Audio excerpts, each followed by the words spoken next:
Chapter 320. Spring passed and winter came. 3 years passed in the blink of an eye. In the first month of the 7734 year of the empire, Tang Lan and Su Muyun led 400,000 troops to cross the mountains and attack Lingkong province. They were defeated by Long Qianlin, one of the 7 marshals of Lingnan, using a delaying tactic. A heavy snowstorm caused the imperial army to lose all supplies and suffer a large-scale attack from the Iha kingdom. They lost more than 200,000 men. Lingdong province and Tongtian province were seized by the Iha kingdom. Corpses littered the Qinling mountains for thousands of miles. This was the empire's first crushing defeat since its reconstruction. Even Xianxia and the other generals were injured. In the 3rd month, the army returned to the imperial capital. In the Zetian Hall, Qin Yin's beautiful face had lost some of its tenderness after the baptism of wind and frost, but it now had a mature charm. She pressed her hand on the hilt of the Zine sword and stood majestically in front of the throne. She looked coldly at the people in the hall and said, "Grandfather, Your Highness the Seven Seas King, give me a reason why we lost this time." Tang Lan and Su Muyun knelt before the palace in silence. Feng Jixing stood at the side with his hand on the hilt of his sword. He suddenly walked out and cupped his fists. "Your Highness, we didn't lose this battle. Our every move was under the enemy's control. Most of our supplies were intercepted and burned. That's why the 400,000 troops lost their supplies on the Qinling mountains. Moreover, they were delayed for too long and didn't have enough clothes. The heavy snowstorm completely lost the empire's combat power." "What's going on?" Qin Yin asked. Feng Jixing said, "In these 3 years, Lingnan has once again built close to 100 new House of Chivalry in the northern mountain ridge. We have tried many times to encircle and annihilate them, but to no avail. They are hidden deep in the mountains and are too cunning. Furthermore, those chivalrous rangers have been constantly reporting our military intelligence to the Iha kingdom. This is also the biggest reason for our defeat." Qin Yin heaved a sigh of relief and said, "Xianxia, send troops to guard the borders of Tianshu province and Sangnan province. Don't let the Iha kingdom attack again. Commander Feng, you're in charge of destroying the House of Chivalry. I don't want the House of Chivalry to exist within the borders of the empire within half a year." "Your Highness, what, is there a problem?" Feng Jixing cupped his fists and said, "Does Your Highness know of the 7 Saint Realm experts of the Iha country? Han Jun, Lu Zhan, Fan Yun, Duan Mufang, Xiahou Zhu, Yan Li, and Bu Hai are all disciples of Luo Lan. Now, 3 of them have entered the northern mountain ridge. They are hiding in the House of Chivalry in the forest. This is the reason why we have failed to conquer the House of Chivalry. Are we just going to let them continue like this?" Qin Yin's eyes were filled with determination. She said, "Wei Chou, bring the Longdan army camp to assist General Feng. You must uproot the House of Chivalry in Lingbei province and Sangnan province." "Yes, Your Highness." Wei Chou cupped his fists and said. Beside him, Qin Yan, Luo Yu, and Feng Shi also looked eager. The Longdan army camp had not made a move for a long time. This was an opportunity. As for killing a Saint Realm expert, it was not too difficult. After all, Lin Muyu had left behind 100,000 white diamond arrows, which were the trump card of the Longdan army camp. "Your Highness." Su Muyun cupped his fists and said with a cold expression, "In the Battle of Lingkong province, the empire lost many soldiers and generals. It is all my fault. I ask for punishment, and I am willing to strip the title of King of Yunzhong." "It is rare for grandfather to be so righteous." Qin Yin smiled and said, "Approved. Men, strip Su Muyun of his title of King of Yunzhong and restore his title of Duke of Muyun to show that there is a clear distinction between punishment and reward. Grandfather, you don't have to take it to heart. Victory and defeat are common in war. We just have to win it back next time. We have the 7 Seas province, Cloud province, Lingbei province, Sangnan province, and Tianshu province, a total of 5 rich and fertile lands. Iha country will not be able to hold on for long." "Yes, Your Highness is wise." Su Muyun knelt on the ground again. At the side, Tang Lan frowned and finally knelt down slowly. He said, "Your Highness, Since Duke Yun has resigned from his title of king, Tang Lan should also resign from his title of duke and restore his title of Duke Lan. Approved. Qin Yin was very happy. In the afternoon, 5,000 imperial guards left the city under the leadership of Feng Jixing, followed by 1,000 elites from the Longdan army camp. Due to Tang Lan and Su Muyun's repeated obstructions, the Longdan army camp was unable to expand to more than 1,000 men. Fortunately, Wei Chou led the troops well. These 1,000 men were all elites, skilled in archery and horsemanship. Their combat strength was far superior to any army of the same size within the empire. Commander Wei Chou. Feng Jixing held the reins and said, "Which mountain do you think we should attack first?" "Dragon Rocky Mountain." Wei Chou's expression was not very good. He said, "Those bastards from the Hall of Chivalry reoccupied Dragon Rocky Mountain a year ago. This is a disgrace to our Longdan army camp. I have long wanted to attack Dragon Rocky Mountain." "All right then." The corner of Feng Jixing's mouth rose. He said, "However, Dragon Rocky Mountain is currently guarded by the headquarters of the Hall of Chivalry in Lanyan City. It is said that there is a Saint Realm expert living on the mountain called Buhai. Half a year ago, when Xianxia went to attack Dragon Rocky Mountain, he was rebuffed and almost lost his life there. Even Xianxia was not a match for Buhai." Wei Chou couldn't help but be speechless. "That's not it." Feng Jixing's eyes turned cold. He said, "Xianxia had already stepped into the Saint Realm a year ago. In terms of strength, he should be on par with Buhai. It was just that he received a secret order from Duke Lan to withdraw his troops and return to Lanyan City." "Humph," Wei Chou said coldly. "Presumably, Tang Lan doesn't want Buhai to die." "That's not necessarily true." Feng Jixing placed his hand on the hilt of his saber. With a warm spring breeze on his face, he said, "I guess Tang Lan is worried that Xianxia, a valiant general, will be killed, so he is waiting for other imperial troops to attack Dragon Rocky Mountain. You should also understand that among all the major legions in the empire, only the imperial guards and the Longdan army camp are directly under the command of the empress." Wei Chou smiled meaningfully. "Unfortunately, the Longdan army camp is limited to less than 1,000 people, and the imperial guards are limited to less than 20,000 people. Otherwise, don't think so much." Feng Jixing tightened the belt of his cloak and said, "Let's take one step at a time. As long as we are here, no one will dare to touch Her Highness. That is enough." Wei Chou's eyes flickered with light as he muttered, "It's a pity. Commander is no longer around. Otherwise, he would also be someone who could make decisions. At the very least, he would not let Her Highness suffer so much humiliation." Feng Jixing raised his head to look at the clear sky and said unhurriedly, "That fellow Yu is indeed a rare talent for a general, but it's a pity. Let's not talk about it anymore. Tonight, we will station our troops at the foot of Dragon Rocky Mountain and attack it tomorrow." In Lanyan City, in the spiritual medicine department, birds were chirping and flowers were fragrant. Butterflies were fluttering in the air. Chu Yao slowly opened one of her hands and slowly extracted the essence of the herbs. Her beautiful eyes were very calm. Beside her, the pear blossom sword was swaying slowly in the air as if accompanying its mistress. "Great Deacon, you are still refining the medicine yourself." An old man dressed in a deacon's attire laughed. "Yes." Chu Yao nodded lightly and said, "If I let myself calm down, I really don't know what to do. So, when I have nothing to do, I will refine more medicine. Deacon Li, is there anything I can help you with?"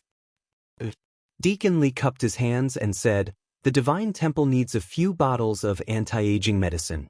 However, this anti-aging medicine is a level 8 formula. We old fellows are helpless, so we can only trouble Great Deacon to personally refine the medicine." "I see." Chu Yao blinked and asked, "Is the Divine Temple's Great Deacon Guyang sick again?" "Yes." Deacon Li said respectfully. After Great Deacon Guyang regained control of the Divine Temple, his health has not improved. You also know that Great Deacon Guyang has not stepped into the sanctuary realm, so time is taking away his life. He is already more than 90 years old, so I'm afraid he will not be able to reach the sanctuary realm in his lifetime. He can only rely on anti-aging medicine to maintain his life force. I understand. Chu Yao pursed her red lips and said, the level 8 formula needs some time to be refined. Come back to collect it at dusk. Deacon Li looked to the side and saw a black pearl hanging on the bracket of Chu Yao's desk, swaying gently. This was what Qin Yin got from Lin Muyu and passed to Chu Yao. Great Deacon, this pearl? Who are the people carved on it? He suddenly asked. Chu Yao was stunned. Her graceful body stood there for a long time. After a long silence, she murmured, They are the people I yearn for day and night.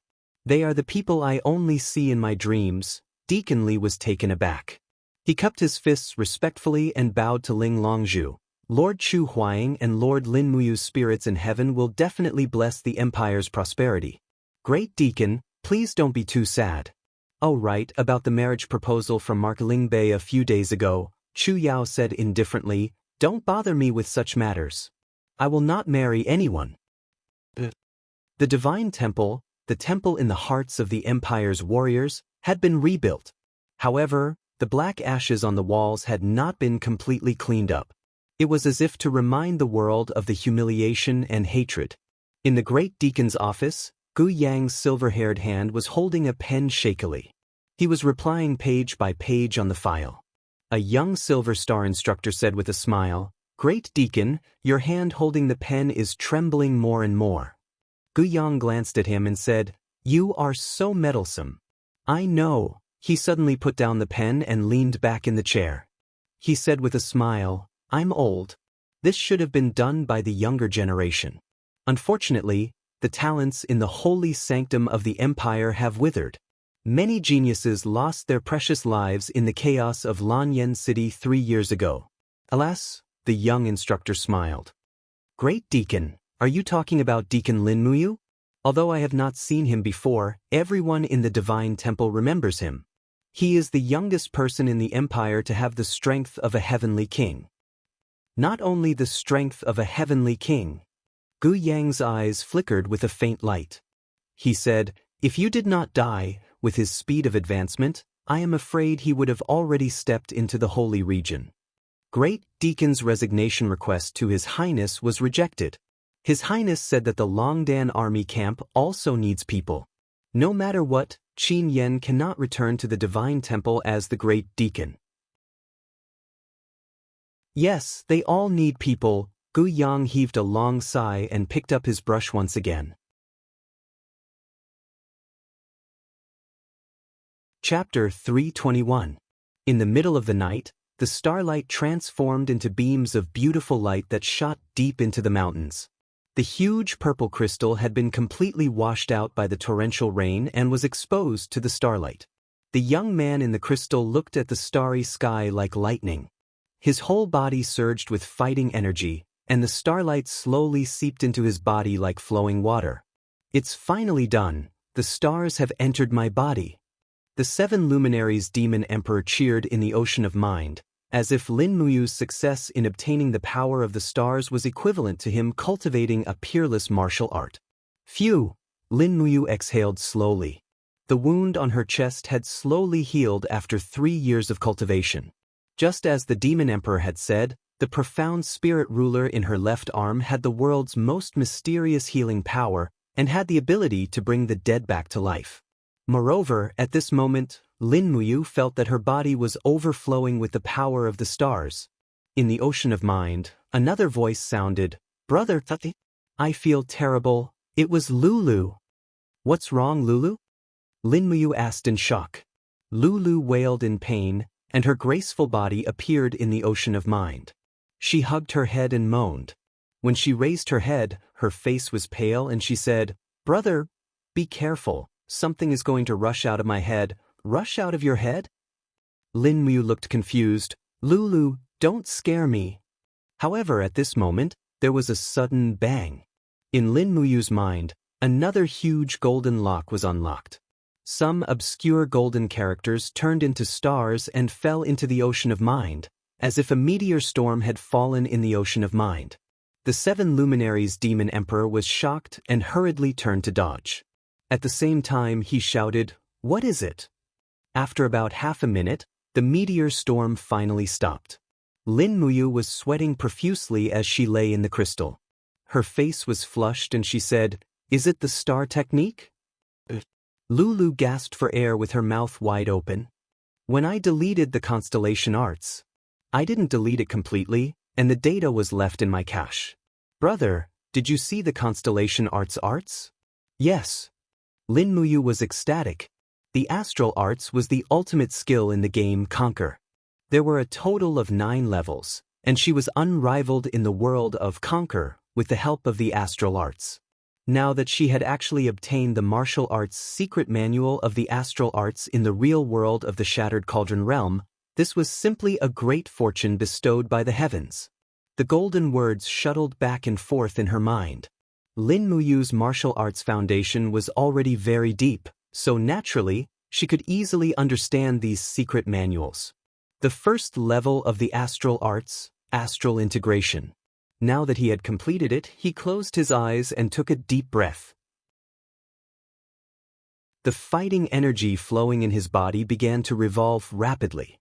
In the blink of an eye, it turned into a deep blue star energy floating in the palm of his hand. It was the first move of the star formula, Initial Starlight.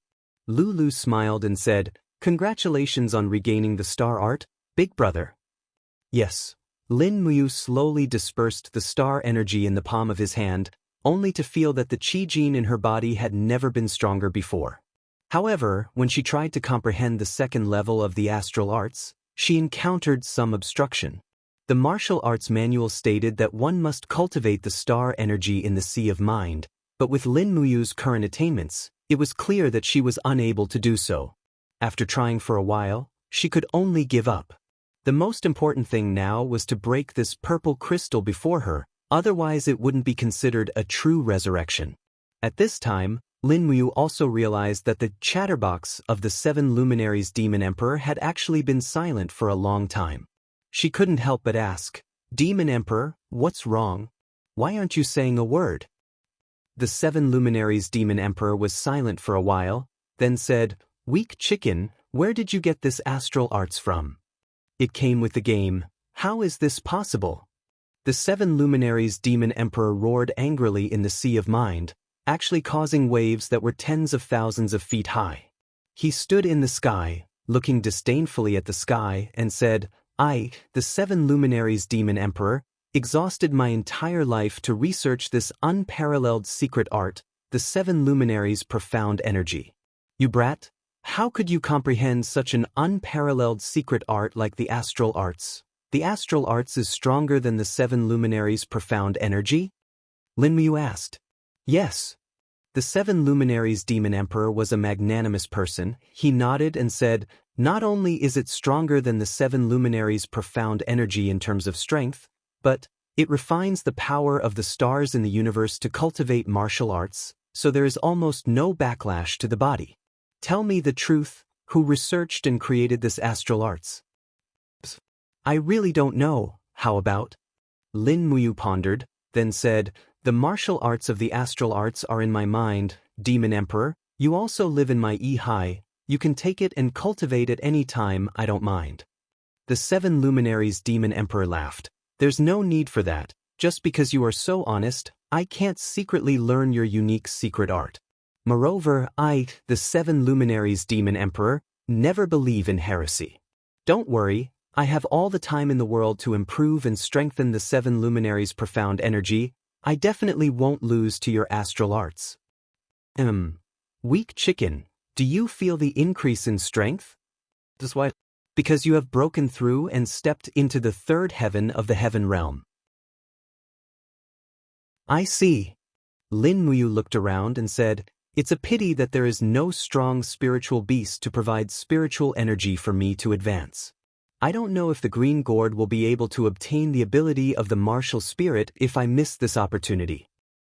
"Who said there is no spiritual beast? Look at the sky." Lin Muyu looked up and saw a golden light slowly swimming down from the sky. It was a 3-clawed golden dragon, its scales glowing with a faint golden light. "This is a real dragon." "A real dragon, how can it?" Lin Muyu was shocked. The Seven Brilliance Demon Monarch let out a hollow laugh. The Crimson Crystal Dragon's crystal is surrounded by the corpse of a giant python. If I'm not mistaken, it should be a giant python that has turned into a dragon.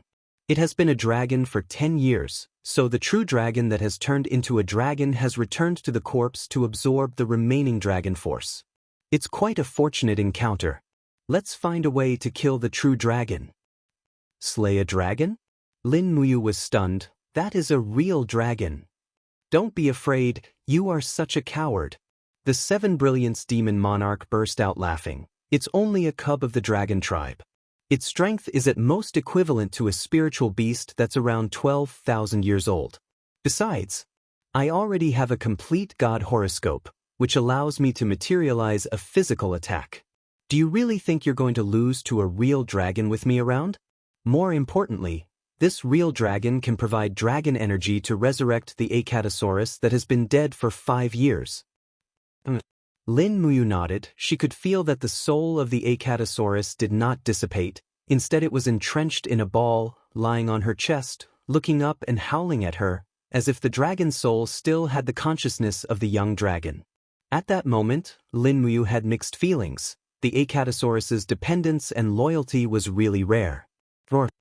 The three-clawed golden dragon suddenly swooped down, looking at the purple crystal with hostility. It immediately opened its mouth and bit the purple crystal, but the dragon scale crystal of the Acatosaurus was too hard. It was not damaged at all. Instantly, the three-clawed golden dragon was enraged, opened its mouth and a ball of fire dragon breath. Voila!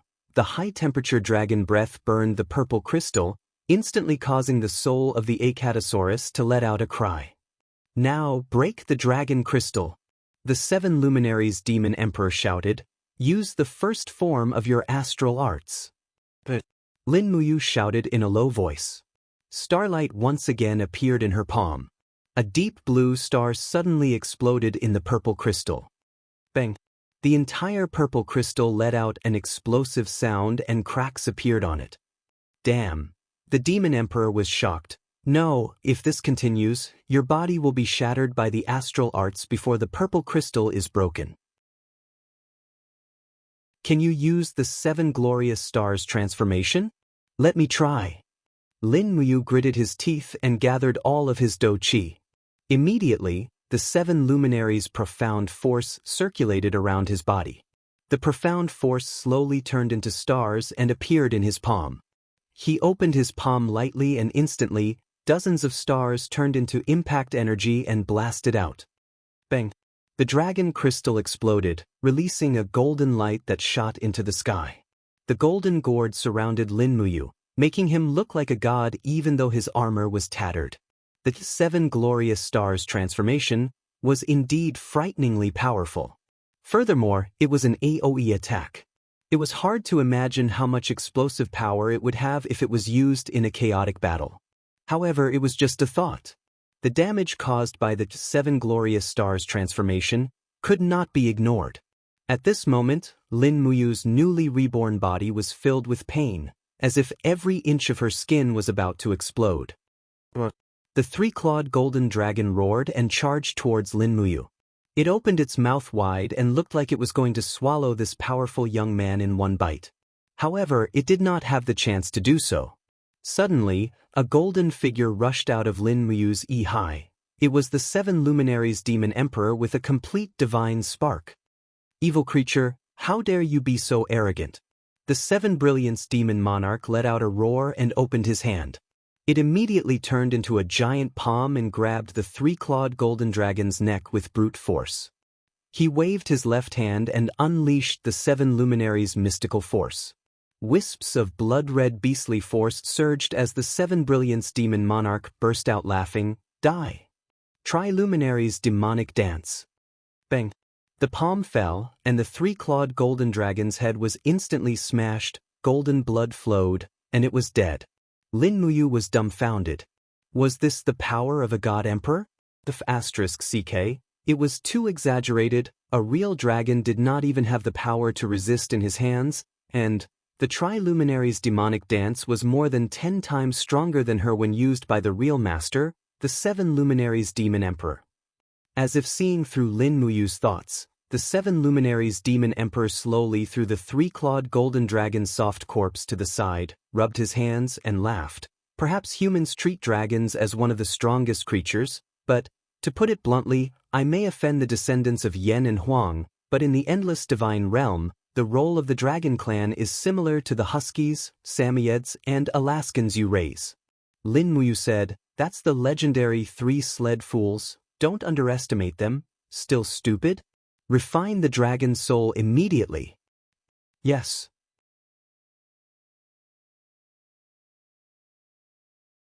Chapter 322. Although the 3-clawed golden dragon's beast soul was only at the level of a 2,000-year-old spiritual beast, it was still a dragon's soul. It was not easy to refine it completely. Fortunately, Lin Muyu had the treasure refining cauldron, and with the help of the heavenly fire, she finally managed to refine the dragon's soul after 4 hours. At the same time, the Acatosaurus's dragon's soul slowly condensed and turned into a small dragon. It returned to its original appearance, but it continued to chew on everything. Not only did it finish the huge purple crystal, it also pounced on the 3-clawed golden dragon's corpse. It even swallowed the precious 3-clawed golden dragon's spirit stone. Awoo! It raised its head and howled again. It had evolved. Not long after, 5 golden lines appeared on the small dragon's head.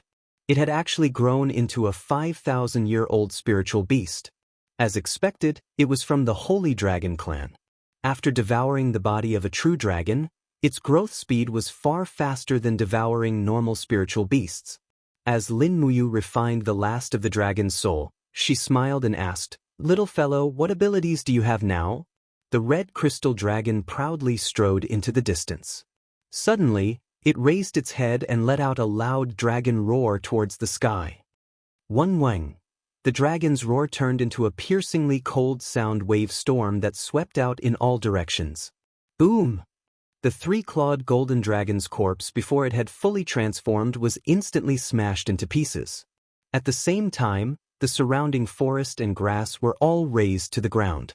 The 7 luminaries demon emperor opened his hand and formed a divine energy domain to protect himself and Lin Muyu from the impact of the dragon's roar. Lin Muyu glared at it and said, "Idiot, aren't you afraid of hurting me?" Xiaolong immediately ran back and rubbed his big head against Lin Muyu's leg. Naturally, Lin Muyu couldn't get angry.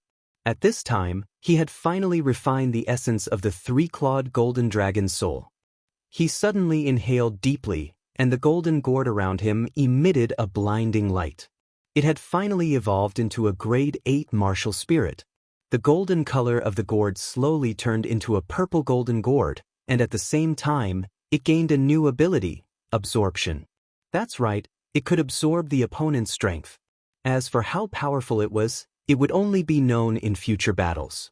Lin Muyu slowly let out a sigh of relief. Not long after, the dou qi in her body slowly calmed down. This time, it could be said that her cultivation had increased greatly. Lin Muyu raised her hand and pulled out the dragon soul sword. With a forceful swing, a schwa sound cut through the air. At the same time, a few elf-like milky white dou qi spirits surrounded the blade. This was the unique ability of a third firmament of the heavenly realm, condensing dou qi. After the dou qi spirits were added, the power of this sword increased by at least 50%. This was the increase that Lin Muyu could feel. Moreover, Third Heaven Realm experts had a very pleasant title according to the cultivation levels of the continent: Celestial Emperor. It sounded very impressive, but it was not worth mentioning compared to the Celestial Emperor, the 7 luminaries demon emperor. All right, it's time for me to go. The 7 luminaries demon emperor took a deep breath, and divine power circulated around his body. He silently looked at Lin Muyu and said, "Weak chicken, I'm about to ascend to the myriad of heavenly realms. I don't know when I'll come back. You'll have to rely on yourself in the future. Don't die, wait for me to come back and see how strong you've become." Lin Muyu nodded and said with some sadness, "Then take care of yourself in the future, Demon Emperor." "You're still calling me Demon Emperor?" The 7 luminaries Demon Emperor turned around and smiled. "Can't you be a little more emotional, Like those little bitches? Big brother. Lin Muyu muttered. The 7 luminaries' demon emperor's body trembled slightly, and he gritted his teeth. He walked forward and patted Lin Muyu's shoulder lightly, saying, "Good kid, I originally wanted to help you kill Luo Lan in Lingnan before ascending, but this is your destiny. It doesn't seem right for me to complete it. This goes against the laws of heaven and earth. I'm leaving, take care of yourself." The 7 luminaries' demon emperor looked up at the sky, and with a shrill cry, a golden light shot into the sky, breaking a huge hole in the sky. Blood-red ancient text surrounded the hole, and turned into a pillar of light that poured down. Was that the path to the heavenly realm? Lin Muyu couldn't help but feel envious, but also a little reluctant. I'm leaving." The 7 luminaries' demon emperor leaped, and his whole body flew into the sky, and soon turned into a small figure. Lin Muyu sighed. Those who should go must go. She and the 7 luminaries' demon emperor met and fought against each other, and both wanted to kill each other, but who would have thought that they would become brothers who would go through life and death together in the end? But at this moment, suddenly, the 7 luminaries' demon emperor's cry came from behind again. He turned around, and the 7 luminaries' demon emperor appeared on the bare ground, and said with a smile, "Oh right, there's one more thing I almost forgot." "Oh, what is it?" The 7 luminaries' demon emperor laughed, and pointed at the forest in the distance, saying, "Shouldn't you be cutting down this forest, because it's blocking your view of Big Brother?"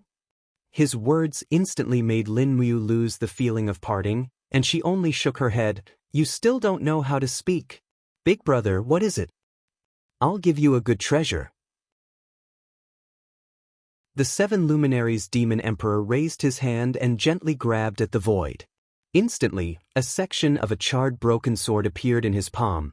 This thing, although it doesn't look very impressive, if you can refine it with the treasure refining cauldron and integrate it into your bloodline, it will become a peerless treasure, and you will definitely go crazy with joy. Lin Muyu took the broken sword and said, "Is it that magical?" "Of course, when have I ever lied to you?" I'm leaving. Take care of yourself, and don't get killed by others. If I'm not here, no one will be able to resurrect you." "Okay." This time, the 7 luminaries' demon emperor really left. He leaped into the void, and stepped into a spatial crack. In the next moment he appeared in another spatial crack high in the sky, and with a turn of his body he disappeared into the gate of heaven. Not long after, the gate of heaven closed. Lin Muyu looked up at everything in the sky, and couldn't help but sigh. Fate had always been like this. It was all about karma. When the demon emperor relied on his own body to cultivate the rebirth godhood, it was called karma. When the demon emperor cultivated the godhood and stepped into the myriad god realm again, it was called karma. There was no need to force anything, and he just had to walk the path in the future. Looking at his tattered body, he couldn't help but sigh. All of the sanctum's armor had been destroyed by Luo Lan, and he was now like a beggar. Lin Muyu took out his cosmos sack and rummaged through it, but he could only find diamond coins, white diamond crystals, pear blossom spear, and so on. The sanctum's armor storage had already been used up. Forget it, he would think about it after returning to the sanctum. Perhaps, if the sanctum was still around. At this moment he suddenly missed Qin Yin, Tang Xiaoxi, and Chu Yao. Were they still alive? How was the Qin Empire now? It had been 3 years. He had to know what had happened in these 3 years. He gathered his Do Qi, and with a leap he used falling star steps and disappeared into the forest. Looking up at the stars in the sky, he identified the direction and headed south. Lanyan City was to the south of the dragon-seeking forest, so he couldn't go wrong. After galloping until midnight, he was so tired that he was drenched in sweat. Finally, he got out of the dragon-seeking forest, and in front of him was an ordinary forest. There were no spiritual beasts that were too old in this forest, only some wild boars, badgers, wolves, and other animals. Therefore, there were many hunters and farmers scattered in the mountains. Not long ago, he saw a trace of light coming from a small house in the distance. At this time, Lin Muyu was cold and hungry, so he couldn't care less. He walked straight into the small courtyard and knocked on the wooden door. Dong dong, dong, dong, dong, Dong. After a few knocks, a ray of light came from the small courtyard, and an old voice asked, "Who is it?" Lin Muyu said respectfully outside the door, "Uncle, I am a passerby. I encountered a wild beast and lost my luggage, so I want to stay here for a night and eat something hot. I will leave early tomorrow morning." Creak. The door opened, and the old man, who was about 60 years old, raised the oil lamp high and shone it on Lin Muyu's face. Seeing that he didn't look like a bad person, he said with a smile, "Young man, it's too dangerous for you to walk around in the forest alone in the middle of the night. Come in quickly." "Thank you." "Old woman, get up. Cook vegetable soup for this young man, steam 2 steamed buns, and find a set of my son's clothes." Not long after, Lin Muyu changed into a set of hunter's clothes. The old man looked at him with a smile and said, "This is my son's clothes. He went to Lanyan City to be a soldier 2 years ago and hasn't been back for a long time. You can wear this set of clothes. It's good that you don't think it's shabby." "He went to Lanyan City to be a soldier?" Lin Muyu pursed his lips, put down the soup bowl and said, "Uncle, which army does he belong to in Lanyan City?" "The Imperial Army. 2 years ago, when the Imperial Army recruited new soldiers, he joined." "The Imperial Army?" Lin Muyu's heart skipped a beat. "Who's the commander of the Imperial Army?" "I think it's someone called Feng. Feng something." "Feng Jixing?" Yes. "Young man, do you know General Feng Jixing?" "Of course I do." Lin Muyu was very excited. "Uncle, so, the Empire has recovered. What about Iha Nation? You haven't been in the mountains all this time, right?" The old man looked at him in surprise and said, "Those dogs from Iha Nation were naturally driven to Lingen." "Those beasts?" Lin Muyu widened his eyes and asked again, "The Empire? Who's the emperor now?" "There are no more emperors," the old man said faintly. "What?" Lin Muyu felt a pain in his chest and asked, "Why are there no more emperors?" "Because there's only the empress now and no emperor. Ever since Her Highness Qin ascended the throne, there has been no more emperors. So that's how it is." Lin Muyu was almost scared to death and asked again, "Uncle, do you know Princess Tang Xiaoxi and Chu Yao? Also, do you know the situation in the Longdan army camp?" The old man was confused by the questions and replied, "I'm just a hunter. I really don't know anything about these princesses and the army." I said, "Thank you, too. Eat more and sleep early. Look at you, you must be exhausted."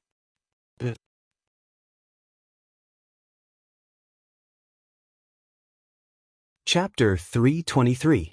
Under the moonlit night, the Imperial Army camp at the foot of Dragon Rocky Mountain. Feng Jixing was sleeping with his clothes on. His saber was placed at the side.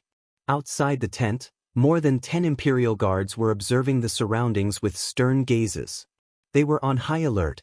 Rustle. The night wind blew the purple Yinhua Empire's war flag. The sound of the fluttering seemed to cover up the voice of the person in the wind. "Be careful." It was unknown who shouted, but the voice was abruptly cut off halfway.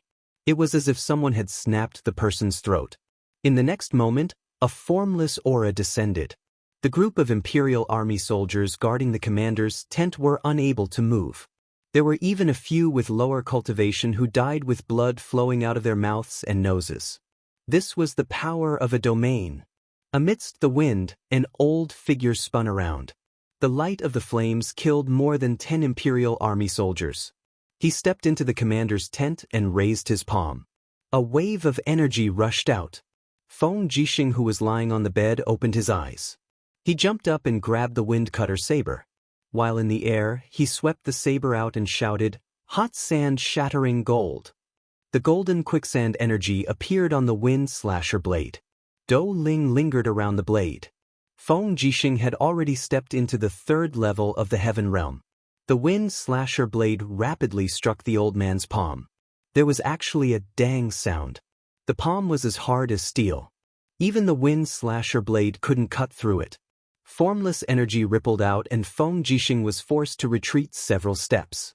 He left the camp and looked at Bu Hai under the moonlight. He sneered, "Bu Hai, I knew you would come." Bu Hai walked out of the tent step by step. There were several scars on his face, making him look quite sinister. He laughed loudly and said, "Feng Jixing is indeed Feng Jixing. Unfortunately, no matter how strong you are, you can't reverse the fate of the Empire's defeat. Accept the judgment of heaven." He abruptly raised both his arms, and the power of his martial spirit surged. His martial spirit was a flame wolf, and was somewhat similar to Feng Jixing's violet electric flame wolf, just that it was much stronger. The power of a 9th-layer flame wolf was much stronger than an 8th-layer violet electric flame wolf. Feng Jixing wiped the blood from the corner of his mouth. He gripped the hilt of his saber tightly and chuckled, "Again!" As a heavenly emperor, he already had the power to fight a saint venerable. Boom, boom, boom. After a few more explosions, the entire Imperial army camp was in an uproar. Countless soldiers holding torches surrounded Bu Hai from all directions and aimed their bows and arrows at Bu Hai. "Hey!" Bu Hai's eyes turned cold after his iron fists collided and forced Feng Jixing to retreat. He already knew that his plan for tonight's sneak attack had failed. His opponent was well prepared, and Feng Jixing was not as weak as he had expected. The commander of Lanyan City's Imperial army was extraordinarily powerful. It would take at least 50 rounds to kill him. However, there were more and more Imperial army soldiers surrounding him, and he did not have that much time. Bu Hai leaped up and crushed the head of an Imperial guard with his battle boots. He laughed loudly and said, "You have more people, so I won't bother with you. There are more than 3,000 swordsmen on Dragon Rocky Mountain. If you want to attack the mountain, go ahead and attack. Let's see how many teeth you can break after gnawing this hard bone." Trying to leave. In the darkness, Wei Chou rode his horse forward with a longbow in his hand. Behind him was a group of soldiers from the Longdan army camp. Even Qin Yan and Feng Shi were here. Qin Yan shouted and rushed forward with his spear. "Get lost."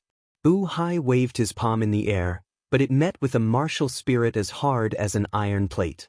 Qin Yan's dragon scale armor was known as the world's #1 defense-type martial spirit. How could it be so easily repelled? Being blocked by Qin Yan, the Imperial army soldiers at the side immediately shot thousands of arrows. "You want to kill me with mere arrows?" Bu Hai was extremely arrogant. He waved his sleeve, and the chi of his domain surged out, twisting the arrows. He raised his palm, and the flame wolf martial spirit came out. A wave of flames fell into the crowd, and instantly, dozens of Imperial army soldiers were on fire, and they howled miserably. However, Bu Hai ignored the attack of the Longdan army camp. Wei Chou, Luo Yu, Feng Shi, and the others drew their bows and arrows from afar, and after aiming, a round of fierce shots was fired. Pa pa pa. Most of the arrows were blocked, but one of the white diamond arrows passed through the range of Bu Hai's chi, and with a pu sound, it drilled into Bu Hai's arm. "Bastard!"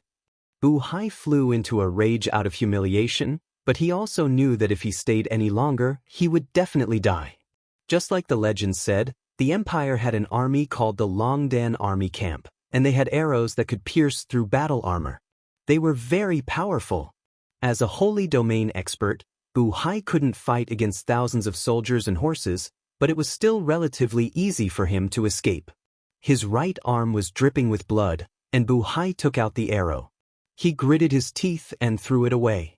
After rushing out of the Imperial army's encirclement, he immediately stepped into the dense forest and didn't return to Dragon Rocky Mountain. Saving his life was more important than anything else. Under the moonlight, Feng Jixing slowly sheathed his long saber, and with a faint smile on his face, he said, "It seems like the disciples under Luo Lan aren't all that powerful. There are still idiots." Wei Chou stepped forward and said with a fist and palm salute, "General Feng, Bu Hai has been injured and abandoned Dragon Rocky Mountain. What should we do?" According to the original plan, attack the mountain tomorrow morning and uproot the forces of the House of Chivalry on Dragon Rocky Mountain. Wei Chou, after taking down Dragon Rocky Mountain, arranged for 500 soldiers from the Longdan army camp to guard Dragon Rocky Mountain and protect Dragon Rocky Village at the foot of the mountain from the harassment of the House of Chivalry. Lanyan City has neglected this place for too long. Yes. Feng Jixing looked at the direction where Bu Hai escaped from afar, and a trace of killing intent appeared in his eyes. He said, "Bu Hai, you can escape once, but you can't escape forever." In the early morning, the golden rays of the morning sun penetrated the clouds and shone on the earth. It was already late autumn, and the sky was sprinkled with white frost, as if it was a fine snow. Lin Muyu put a diamond coin on the table of the hunter's house and left without saying goodbye. He tied the Qingkuan bag to his waist and wore the hunter's clothes with the dragon spiritual sword on his back. He looked a bit like a chivalrous man in the mountains. He walked slowly along the rugged mountain road. When it was almost noon, he took out the flatbread in the Qingkuan bag and chewed it hard. He felt that the most delicious thing in the world was nothing more than this. This was probably the happiness of living. The water in the water bag had a hint of sweetness. This was the mountain spring water of the hunter's house. After drinking a few mouthfuls, Lin Muyu continued his journey. But not long after, a figure sprang out of the jungle on one side. It was an old man in a golden costume, with blood on his arm. It seemed that he was injured, and the old man's face was full of hostility. It was the injured Bu Hai. He had already seen Lin Muyu, so he immediately walked over and asked, "Young man, I want to ask you something. Do you know how to get to Cangnan Province?" "Cangnan Province?" Lin Muyu pointed to the east and said, "It should be this direction. Just follow the official road and you will reach it." "Good, thank you." Bu Hai cupped his hands and smiled. His eyes stopped on the hilt of the dragon spiritual sword on Lin Muyu's back. He could not help but laugh. "Looking at your attire, you should be a hunter in the mountains. It is rare for a hunter to have such an exquisite longsword." Lin Muyu's spiritual pulse technique had already sensed that the old man's do qi was rapidly increasing. He did not come with good intentions. He immediately smiled and said, "Yes, it was passed down from my ancestors." "Can you give it to this old man?" Bu Hai laughed and said, "That won't do." Lin Muyu had a petty look on his face. "Then this old man will have to steal it myself?" Bu Hai smiled with a sinister look. Lin Muyu also smiled. He raised his hand and pulled out the dragon spiritual sword. He slightly smiled and said, "This old man's sword does not kill nameless ghosts. Tell me your name first." "A trash like you dares to call yourself this old man?" Bu Hai laughed loudly. The greed in his eyes intensified. The moment the dragon spiritual sword was unsheathed, he was even more certain that it was a peerless sword. He sneered, "In the dragon-seeking forest, there is nothing that I, Bu Hai, cannot obtain." His iron palm suddenly opened. The flame wolf martial spirit roared unceasingly. He actually wanted to forcibly snatch the sword. This was exactly what Lin Muyu wanted. The opponent was an expert of the sanctuary, so she first pretended to be weak, and her own chi strength was only at the human realm. Just as Bu Hai was grabbing the sword, she suddenly raised her do chi to its peak state. The long sword suddenly flipped over, and a spiral chi strength lingered around it. The true dragon primary fire was rapidly injected into it. The rapidly spiraling dragon spiritual sword was not something that could be seized with bare hands. Bu Hai was startled. He felt the vigorous and overbearing power of the stars in Lin Muyu's body. His eyes swept over. A starlight shot out from Lin Muyu's palm and directly hit his back. "Sneak attack this old man? In your dreams!" Bu Hai suddenly condensed his do qi to form a battle armor behind him to resist Lin Muyu's fierce attack. But he didn't know how strong Lin Muyu's strength was. The power of the star art surged on his arm, and directly hit Bu Hai's back with initial starlight. Bu Hai vomited blood immediately. He had lost at least 30% of his strength due to his injuries. Now that he had stumbled into a third heavenly layer heaven realm expert with a unique skill like Lin Muyu, he was on par with her in terms of strength, but he was utterly defeated in terms of moves. Even the Seven Brilliance Demon Emperor was amazed by the constellation art, so how could Bu Hai possibly resist it? After defeating the enemy with one move, Lin Muyu suddenly opened her hand and grabbed Bu Hai's throat. She shouted in a low voice, "Who the hell are you?" Bu Hai gritted his teeth. "Your grandfather is the disciple of Venerable Luolan." If you dare to kill me, Venerable Luolan will definitely not let you go. Luolan's people? Lin Muyu frowned. What, are you afraid now? Bu Hai's eyes were filled with pride. Lin Muyu's eyes were cold. Look at your age, you have lived in the stomach of a dog. Die in peace, Luolan will accompany you to hell sooner or later. True dragon essence fire surged between her fingers and began to burn Bu Hai's throat. Bu Hai wouldn't wait for death. He punched with his left fist, and the power of the flame wolf lingered around his fist. Lin Muyu couldn't help but smile. She raised her other arm and spread her fingers. A purple gold gourd emerged, and a boundless cyclone quickly absorbed everything in the world. In the next moment, Bu Hai's flame wolf martial soul was forcibly sucked into the golden gourd. How? Bu Hai was shocked. In the next moment, the true dragon essence fire quickly swallowed his body.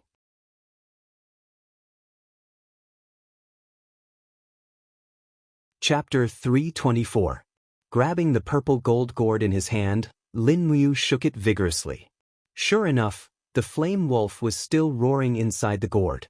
This was really amazing. Could the gourd absorb other people's martial spirits? Originally, he thought it was as simple as absorbing energy, but what to do with the absorbed martial spirit was also a big problem. No matter, he would refine it first. He immediately took out the treasure refining cauldron. Under the scorching flames, the flame wolf howled miserably. Even though it was a fire martial spirit, it could not withstand the temperature of the treasure refining cauldron. Woo-woo, not long after, the flame wolf unexpectedly prostrated and made a gesture of submission. Lin Muyu's heart moved. He raised his palm and ordered, "Enter my body and work for me." The flame wolf unexpectedly cried out in joy, but just as it was about to jump into Lin Muyu's blood vessels, its body suddenly shone brightly. The golden gourd came out of its body and rapidly spun. Waves of martial spirit's power rushed out and bombarded the flame wolf several steps back, causing it to fall into the treasure refining cauldron. My goodness, the golden gourd is repelling me. Just as Lin Muyu was hesitating, the crimson crystal dragon that was connected to his soul suddenly woke up. The dragon's soul pounced out and bit off the flame wolf's head. Then, it swallowed the flame wolf in a few bites. Fuck! Lin Muyu was completely petrified. The things in front of him were completely beyond his understanding. The golden gourd martial spirit could steal other people's martial spirits, but it could not be used by itself. Xiaolong even ate Bu Hai's martial spirit. What was going on? As for why it could not have an offensive martial spirit like the flame wolf, perhaps it was because a person's body could not accommodate two martial spirits at the same time? If not for this reason, then there was only one other reason. The golden gourd disliked the flame wolf martial spirit and did not want to coexist with it. If this was the case, then the golden gourd martial spirit was too arrogant. Lin Muyu shook her head and checked Bu Hai's body. She found the emblem of the Hall of Chivalry's Grand Chess user. This guy was actually a Grand Chess user? It seemed that the power of the House of Chivalry had once again infiltrated the territory of Lanyan City. No matter what, he had to return to Lanyan City and see Qin Yin first. By the time Lin Muyu arrived at the outskirts of the city, it was already late at night. The walls of Lanyan City had been repaired, but the damage caused by the battle 3 years ago could still be vaguely seen. Lin Muyu looked up at the cracks and burn marks on the walls. She couldn't help but think of the battle 3 years ago. Chu Huai had died in battle outside these walls, and Xianxia had died right on top of these walls. Standing there silently, Lin Muyu's heart was filled with sadness and excitement. She was about to see the girl she deeply loved. 3 years later, what would Qin Yin look like now? As he approached the walls, several imperial guards immediately raised their bows and aimed at him. Who are you? Don't you know that entering Lanyan City at night is prohibited? Lin Muyu looked up at him. She didn't know him, so she said, Who is in charge here? I am in charge. A centurion looked at her with contempt and said, What's wrong? Do you know me? No, I don't know you. Lin Muyu smiled. Your rank is still too low. I want to ask, who is your superior? Lord Bai Yu, the centurion of the Imperial Guards. What's wrong? What about my superior? Oomph. The centurion looked displeased. Are you a spy from the Iha kingdom? How dare you ask about our imperial guards? Someone open the door and bring him to me. Yes. A small door on the side of the main gate quickly opened, and a dozen cavalrymen quickly mounted their horses and rushed out. However, Lin Muyu didn't escape. Facing the light of the torches, she looked at the crowd with a smile in her eyes. I didn't expect that after 3 years, the imperial guards would treat me like this. The centurion looked angry. You speak as if you are the king of heaven. Or you. If you don't tell me, I'll kill you. Admit it, are you a spy from the Iha kingdom? You still won't admit it. I won't admit it. You're asking for death. I want to live. You bastard. You're shameless. While the two of them were arguing, a group of people suddenly came from afar. The general at the front shouted in a low voice, "Who's making a ruckus here in the middle of the night? Don't you know the rules of the capital?" The centurion quickly turned around and cupped his fists. Deputy Commander, this kid insisted on barging into the capital at night. He even inquired about the names of our high-ranking generals. I suspect that this kid is a spy from the Iha kingdom. Deputy Commander, please make a judgment. The deputy commander was none other than Zhang Wei. With a face full of beard, he rode forward with a long saber in hand. He looked down at Lin Muyu and said in a dignified voice, "Kid, raise your head. Let me see your face." "Old Zhang, long time no see." Lin Muyu slowly raised his head. His handsome face had a bright smile under the flickering light of the torches. Zhang Wei trembled and fell from his horse. He scrambled to his feet and knelt on one knee, cupping his fists. Master Lin Muyu, is that really you?" Lin Muyu helped Zhang Wei up and smiled.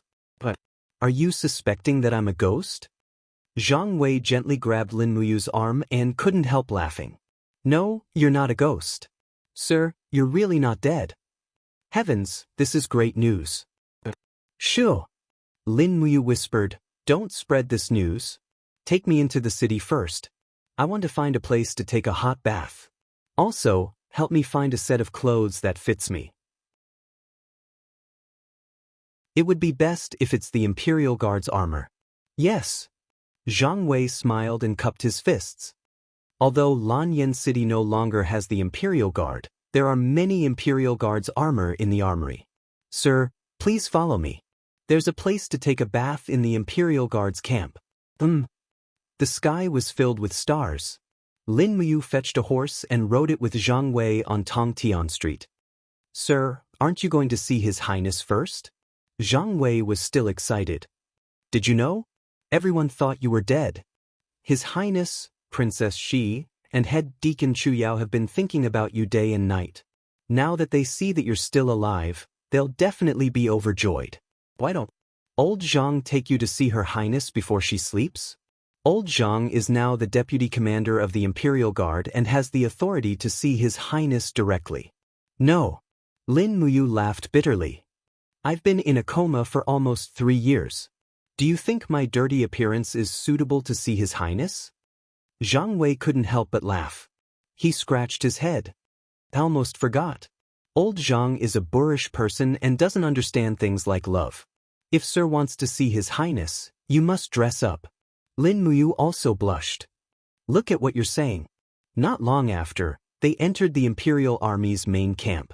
Lin Muyu went to take a bath while Zhang Wei stood guard outside the door and helped him prepare a set of Imperial Guard armor. After washing up, Lin Muyu shaved his beard and hastily cut his hair a few times. Although it was messy, he still looked outstanding. When Lin Muyu put on the armor, even Zhang Wei could not help but exclaim, "This set of armor looks as though it was made for Milord." Lin Muyu said, "Old Zhang, tell me what happened in the past 3 years." Zhang Wei nodded. "Sir, after you were killed by Luo Lan, Lanyan City was massacred. More than 1 million people died. Then, Princess Shi mobilized 50,000 soldiers from Qihai City and 100,000 soldiers from the Demon Clan to attack Lanyan City. After that, Muyu City and Qihai City both sent their troops. The Iha Kingdom's troops retreated again and again. After a great defeat at Wugu City, they returned to Lingnan. Now, the 6 provinces of Lingbei are all within our empire's territory. Oh, Lin Muyu murmured. Su Muyun and Tang Lan are finally willing to send their troops? Zhang Wei smiled awkwardly. Sir, please be careful with your words. Now, Duke Yun and Duke Lan are the 2 most important ministers in the empire. More than 80% of the empire's military power is in their hands. Even though Her Highness is the Empress, she has very little real power. It can be said that the Qin Empire now belongs to Tang and Su. Old Zhang will only say this once. Otherwise, General Feng will scold me again. Alright, let's go see Xiao Yin. Yes. In Zetian Palace Hall, the candlelight swayed slowly in the breeze. Many files were piled up on the Empress's table. Qin Yin was kneeling there with a tired look on her face. She was flipping through the memorials one by one as she slowly reviewed them. Su Muyun was sitting on the other side, holding a military book in his hand, and was studying it with his eyes narrowed. An attendant at the side said softly, Your Highness, after the reconstruction of the Tianshu army, the position of commander has been left undecided. The Ministry of War has submitted a request to decide on the candidate for the commander of the Tianshu army. Qin Yin pursed her red lips and asked, Grandfather, who do you think is the best candidate to be the commander of the Tianshu army? Su Muyun frowned and said, Let Su Long be it. He is the deputy commander of the Iron Blade army. He is good at fighting and has great strategy.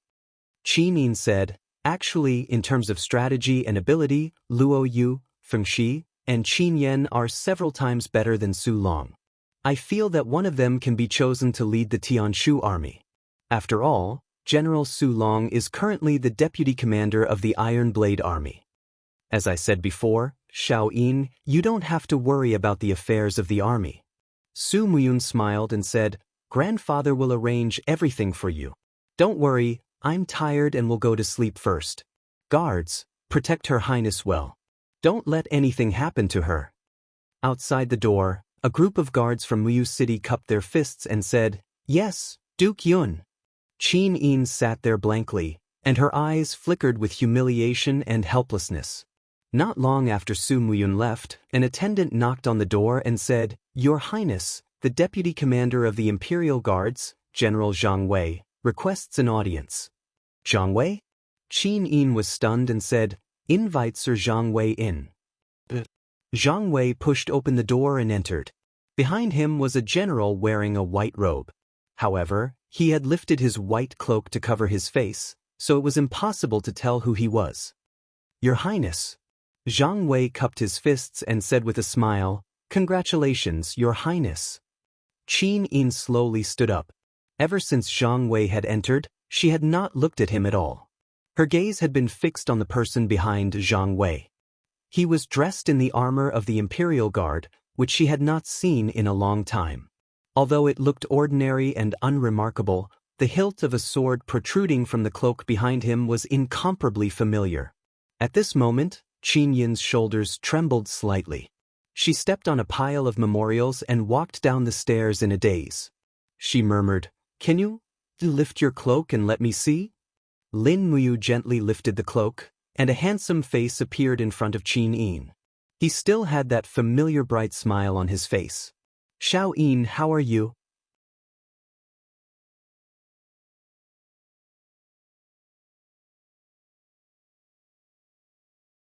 Qin Yin left Lin Muyu's embrace but still firmly held onto his left hand, as if she was really afraid that he would suddenly disappear into thin air. Zhang Wei coughed and said with a smile, I just received a letter from Commander Yu. Commander Feng Jixing and Commander Wei Chou have already conquered Dragon Rocky Mountain and will be returning to the city tomorrow. Lin Muyu was pleasantly surprised and said, Wei Chou didn't die either? Yes, 3 years ago, the Longdan army camp was established as one of the Imperial Legions. General Wei Chou is currently the commander of the Longdan army camp. Luo Yu, Qin Yan, and Feng Shi were appointed as deputy commanders. That's really great. Lin Muyu was overjoyed. Everyone is fine. Oh yes, where's Xiao Shi? Qin Yin said with a smile. Xiao Yin and Tang Jin are leading 50,000 soldiers to guard the demon-subduing pass. However, they should be making a trip back to the imperial capital tomorrow. You don't have to run over to the demon-subduing pass. Lin Muyu looked at the group of courtiers in front of her and frowned. Qin Yin immediately understood and raised her hand. All of you can withdraw. I have something to say to General Zhang Wei. Everyone took their leave. Lin Muyu smiled slightly. Xiao Yin, don't announce that I'm still alive for the time being. Why? Qin Yin was surprised and opened her small mouth to say, Brother you are ranked first on the nation guarding monument. Since you're not dead, you should announce it to the world. Moreover, Xiao Yin really needs you right now. It won't do if only General Feng supports me in the imperial court, Zhang Wei also said. That's right, my lord. Her Highness's royal authority is almost a mere figurehead. There are very few people in the imperial court who are Her Highness's people. If you also avoid the imperial court, then Her Highness will really be alone and helpless. I don't want to avoid it. Lin Muyu shook her head, saying, It's just that, think about it. Tang Lan's grandson, Tang Bin, died in my hands.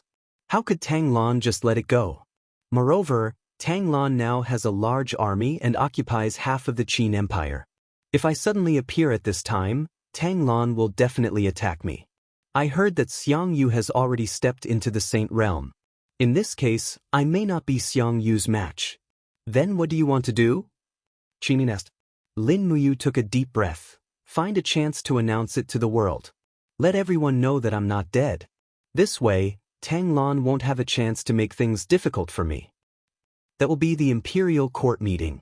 Qin Yin's eyes were like water as she said softly, the imperial court meeting that happens once every 7 days will be held the day after tomorrow. At that time, many officials will gather and Zetian Palace will welcome at least 1,000 important officials. At that time, I will announce that Brother Yu is still alive. How about that? All right, let's do that. Lin Muyu looked at Qin Yin and asked, What does Xiao Yin plan to do for me? Qin Yin moved her lips and said, Confer me the title of General-in-Chief and appoint me as the commander of the Imperial Army. Help me rebuild the Imperial Army and stay by Xiao Yin's side. How about that? Lin Muyu lowered her head to look at Qin Yin and smiled as if she had seen through her thoughts. Qin Yin couldn't help but blush and said, Why are you looking at me like that? I just want you to stay by my side. Lin Muyu smiled again and said, Big Brother Feng is already by your side as the commander of the Imperial Army. At this time, Xiao Yi needs someone to charge and break through enemy lines and seize land for you. This person is probably me. So there's no need to say anything more. If we can really expand the Longdan army camp, I'm willing to lead the troops to conquer Iha country. But you just came back to my side. Qin Yin pouted and said with a bit of rebuke, I know. Lin Muyu sat by her side again and said, I also want to stay by your side. Who wouldn't like to have good wine, good food and beautiful women by our side every day? Zhang Wei nodded repeatedly and said, I like it too. You are not allowed to speak. I'm not talking to you. Lin Muyu continued to look at Qin Yin and said, It's just that Xiao Yin is now the empress but has suffered all kinds of grievances. This can't be. Father didn't entrust this to me before he left. So, what Xiao Yin has lost as her brother, I will definitely take it all back inch by inch. Qin Yin nodded and said, But you still have to accompany me more. It's been 3 years. Xiao Yin misses you, got it? Zhang Wei asked, Madam, why don't old Zhang return to the Imperial Army camp and you stay and serve the Empress tonight? Qin Yin's face immediately turned red. Lin Muyu was also a little puzzled. This Zhang Wei's words were getting more and more straightforward. How could she say it in a roundabout way? No need. I want to go back to the Holy Temple to sleep. I haven't seen Grandfather Guyang in a long time. Then, Qin Yin blinked and said, Can Xiao Yin go with you to the Holy Temple? Tonight. I don't want to leave Brother Yu. This, Lin Muyu was a little speechless and said, Old Zhang, think of a way. Zhang Wei grinned and said, In the end, you still have to rely on me. How about this? Your Highness, Just say that you are tired and go to Phoenix Perching Hall to change into a guard's uniform and sneak out with us to the Holy Temple. Tomorrow morning, you can rush back to Zetian Hall without anyone knowing. But grandfather's guards will be watching. This, Lin Muyu frowned and said, don't worry, they won't know. But at Phoenix Perching Hall, Qin Yin went into her bedroom to change. In fact, she just needed to put on the Empress's clothes and the guard's armor. Lin Muyu and Zhang Wei secretly swapped Qin Yin and rode out of Zetian Hall in the night. At night, Tongtian Street was deserted and was no longer as prosperous as it was 3 years ago. Although the shops along the street had been renovated and merchants had moved in, it was still a city that had been baptized by blood, and the people were still living under a cloud of worry. In the distance, the Holy Temple and the Spiritual Medicine Department looked at each other. Lin Muyu couldn't help but be moved. Was Chu Yao in the Spiritual Medicine Department? Qin Yin saw this and burst into laughter. How about this? After visiting Great Deacon Guyang, I will accompany you to the Spiritual Medicine Department to visit Great Deacon Chu Yao. She will definitely be wild with joy when she sees that you is still alive. Lin Muyu rode his horse slowly to the front of the Holy Temple. The deep pit where Lei Hong died in battle had already been filled up. Fallen leaves fell on the street with the wind, and it looked exceptionally desolate. Dismounting from his horse, Lin Muyu looked at the Holy Temple from afar and suddenly felt a pang of bitterness. He suddenly remembered what Lei Hong had said to him. From the day he entered the Holy Temple, his soul was branded with the Holy Temple. Therefore, no matter how high he flew or how far he went, he would eventually return to the Holy Temple. At this moment, Lin Muyu returned to the Holy Temple again. It was as if his fate had been predetermined long ago.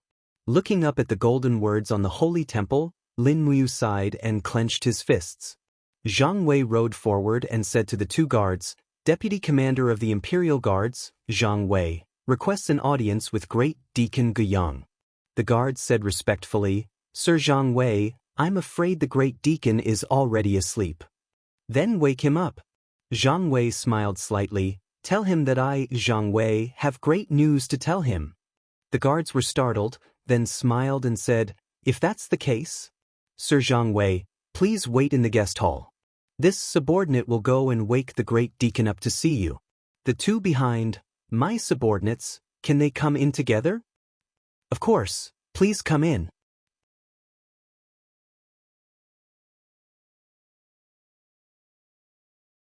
Chapter 326. Dong. Dong. The walking stick hit the stone floor rhythmically. The senile Guyang walked step by step towards the guest hall with the help of a temple guard. He said, what the hell is Zhang Wei doing? What kind of great news could he have to tell me? He must have come to the temple to swindle wine again. This guy. Zhang Wei stepped forward and cupped his fists with a smile. Great Deacon Guyang, it's been a long time. Guyang looked at Zhang Wei with blurred eyes. Oh, it really is Lord Zhang Wei. Ha. Zhang Wei's eyes swept across and signaled, I want to speak to Great Deacon Guyang alone. You can all leave. The few temple guards cupped their fists and left the guest hall. Guyang looked at Zhang Wei and said, say it, what good news is it? I brought someone for you to see, hee. Zhang Wei pointed at Lin Muyu behind him and said with a smile, the surprise I was talking about is him, oh? Guyang walked towards Lin Muyu step by step with his walking stick and asked, Lord, you are? Lin Muyu lifted his hand and lifted the royal guard's hood. His handsome face was filled with a bright smile. Grandpa Guyang, it's been 3 years. You? Guyang instantly recognized Lin Muyu and his face was filled with disbelief. Lin Muyu didn't say anything. He raised his hand and pulled out the dragon spirit sword with a dang sound. The image of a golden gourd appeared around the blade. He smiled and said, don't ask me if I'm alive or not. I've been dead for the past 3 years, but 2 days ago, I was resurrected. Guyang was so excited that his whole body was trembling. He threw away his walking stick and went forward to touch Lin Muyu's face. He was so excited that he couldn't even speak clearly. It's really you? It's really our you is back? Great, Lin Muyu smiled. Grandpa Guyang, It's really me who came back to see you. How have you been these 3 years? Gu Yang was already in tears. Once the great deacon died, the entire divine temple fell apart. We spent a whole 3 years to rebuild the divine temple, but the people have changed. The divine temple is no longer as glorious and prosperous as it was in the past. Lin Muyu held onto his arm and said, "Don't worry, temple will rise again, as long as we have hope in our hearts." Gu Yang said, "It's good that you is back. This old man, can finally abdicate my position. From today onwards, you will be the great deacon of the temple." "That won't do." Qin Yin spoke. She lifted her cloak and revealed a beautiful face. She smiled and said, "Great Deacon Gu Yang, brother Yu has just returned to my side. There are still many things that I need him to do. You can't just take him away from me like this." Gu Yang hurriedly cupped his fists and saluted, "Greetings, Your Highness, no need to be so courteous." Qin Yin stepped forward and helped Gu Yang up. She said, "Great Deacon Gu Yang is an old and meritorious minister. Greeting me like this is too much. Please get up." Gu Yang said, "Why did Your Highness come to the divine temple with you?" As soon as he said this, Gu Yang thought about how Qin Yin and Lin Muyu were actually a pair of lovers. He couldn't help but feel that his question was unnecessary. He immediately smiled and said, "This old minister will immediately arrange a room for Your Highness and you." Qin Yin smiled and nodded. "Arrange a room next to each other. Also, don't let anyone know that we are coming to the divine temple. It's not time yet." This old minister understands. Then we will go to the spiritual medicine department to pay our respects to Sister Chu Yao. Alright. In the middle of the night, the lotus pond in the spiritual medicine department was sparkling. The fragrance of lotus wafted in the air. Suddenly, ripples appeared on the surface of the water. A beautiful girl dressed in the clothes of a great deacon leaped onto the water. Her feet were shrouded in dense fighting spirit, preventing her from sinking into the water. Step by step, she walked on the water, cultivating the heart and cultivating qi.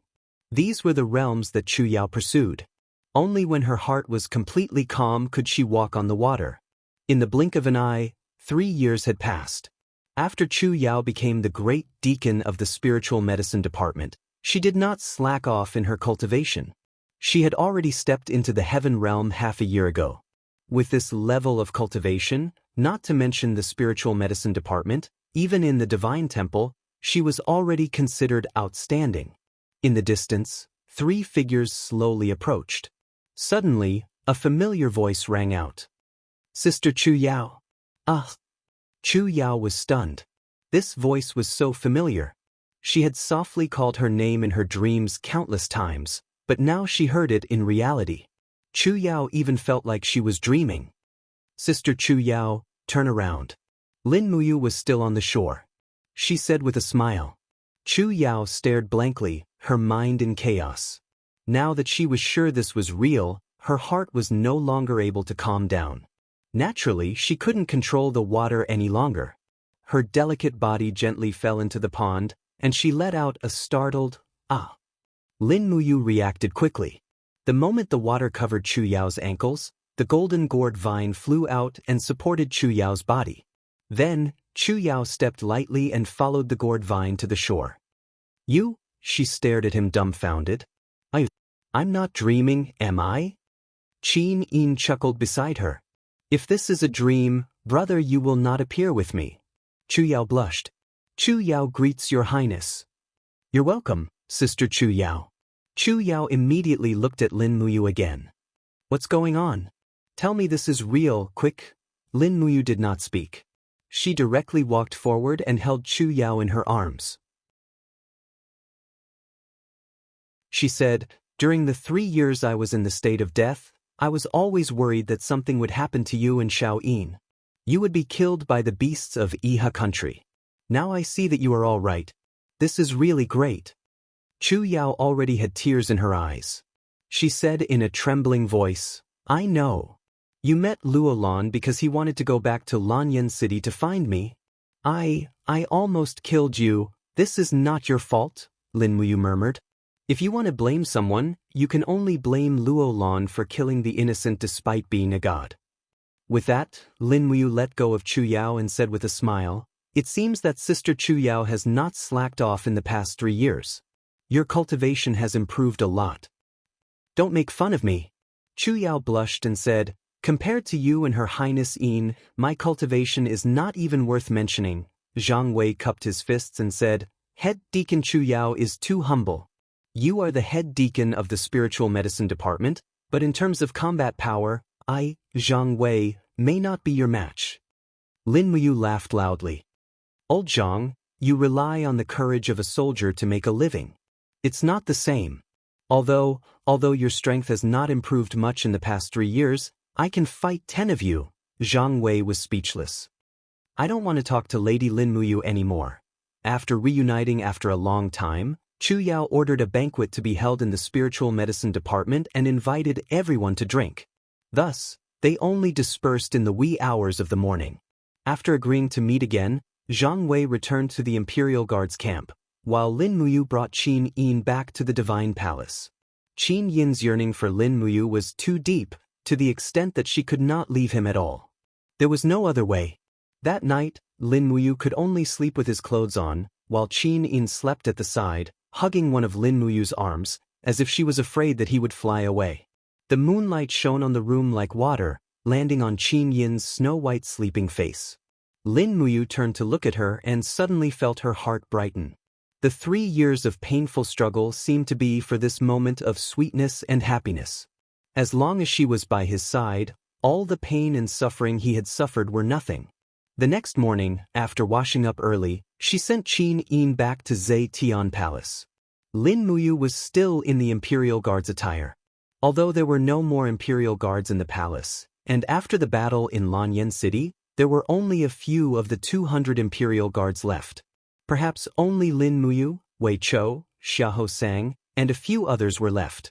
As for Qin Lei, Chu Huaying, Zhuge Yun, and the others, they had all died for the country, which made people sigh. There was no morning court that day. It was not until dusk that news came from afar that Tang Xiaoxi had led 2,000 National Garrison Army troops to Lanyan City. Lin Muyu did not show up and had been hiding in the back hall of Zetian Palace to cultivate. The 7 luminaries Demon Emperor had left behind a broken sword for Lin Muyu to refine.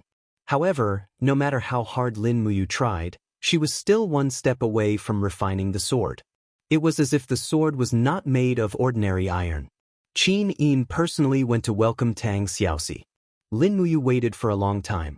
Finally, a sound came from the front hall.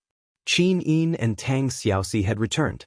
She also heard the voices of Feng Jixing, Wei Chou, and Xiahou Sang. They had all returned. The people from the House of Chivalry are too cunning. There is no end to killing them. They are like cockroaches, Feng Jixing said hatefully. Wei Chou said, "It doesn't matter. We'll take it one step at a time." Tang Xiaoxi said, "You can still go around conquering the House of Chivalry. It's so lively. Why don't you think about me? I've been staying in the Demon Subduing Pass for a few months. I'm bored to death. By the way, Xiaoyin, when are we going to go hunting?" "I'll give you a surprise first." "Oh, what surprise?" "Stand still and don't move." Qin Yin smiled and flashed out of the screen. Then she waved her hand and said, "Let's go into the back hall. Look who this is." The crowd walked in one after another. But in the next moment, they were all petrified. They stared at the front with their mouths agape. It was as if they could no longer speak. Lin Muyu was wearing the Imperial Guard's armor. He stood there straight. His expression had not changed. It was as if he was still the same Lin Muyu from 3 years ago. Looking at the crowd, he cupped his fists and smiled. "Hello everyone." Feng Jixing was dumbfounded. His eyes instantly turned red. "Is it really you?" Wei Chou stood there in a daze. "Commander," Xiahou sang. "Sir." Only Tang Xiaoxi walked straight forward. Her beautiful eyes were filled with undisguised love. She asked, "Is it really Mu?" Lin Muyu smiled. "Xiaoxi, you've grown even more beautiful." Tang Xiaoxi immediately knew that this was him. No one else would talk to her like this. she cried and said, "Mu, I have a gift for you." "What gift?" Tang Xiaoxi stepped forward. She stood on her tiptoes and held his face. A fragrant kiss landed on Lin Muyu's lips. It was just a light touch, but this was Tang Xiaoxi's style. She dared to love and hate. After the forceful kiss, her face was already red. She took several steps back and looked at Lin Muyu with a burning gaze. "Mu, did you miss me?" "Yes." Lin Muyu wailed in his heart. What should he do? Xiao Yin was watching from the side. Would she beat him to death? Qin Yin bit her red lips. Her beautiful eyes were filled with helplessness. She was speechless. Tears flowed down her face. Shall she this fellow? I haven't even, and she beat me to it. If I had known this would happen, I wouldn't have held back last night. Just as the two girls were immersed in their own thoughts, Feng Jixing had already rushed over. He hugged Lin Muyu and laughed. You really didn't die. It's true, brother Feng." Lin Muyu laughed. "You didn't expect to see me again, did you?" "Yes." Feng Jixing's eyes were red. "But I would only see you on the nation guarding monument in the future. Tell me, how did you survive? Someone said he saw you being killed by Luo Lan. What happened?" Lin Muyu was sad. But Chu Huaipin, Qin Lei, and Lei Hong could only see them on the nation guarding monument.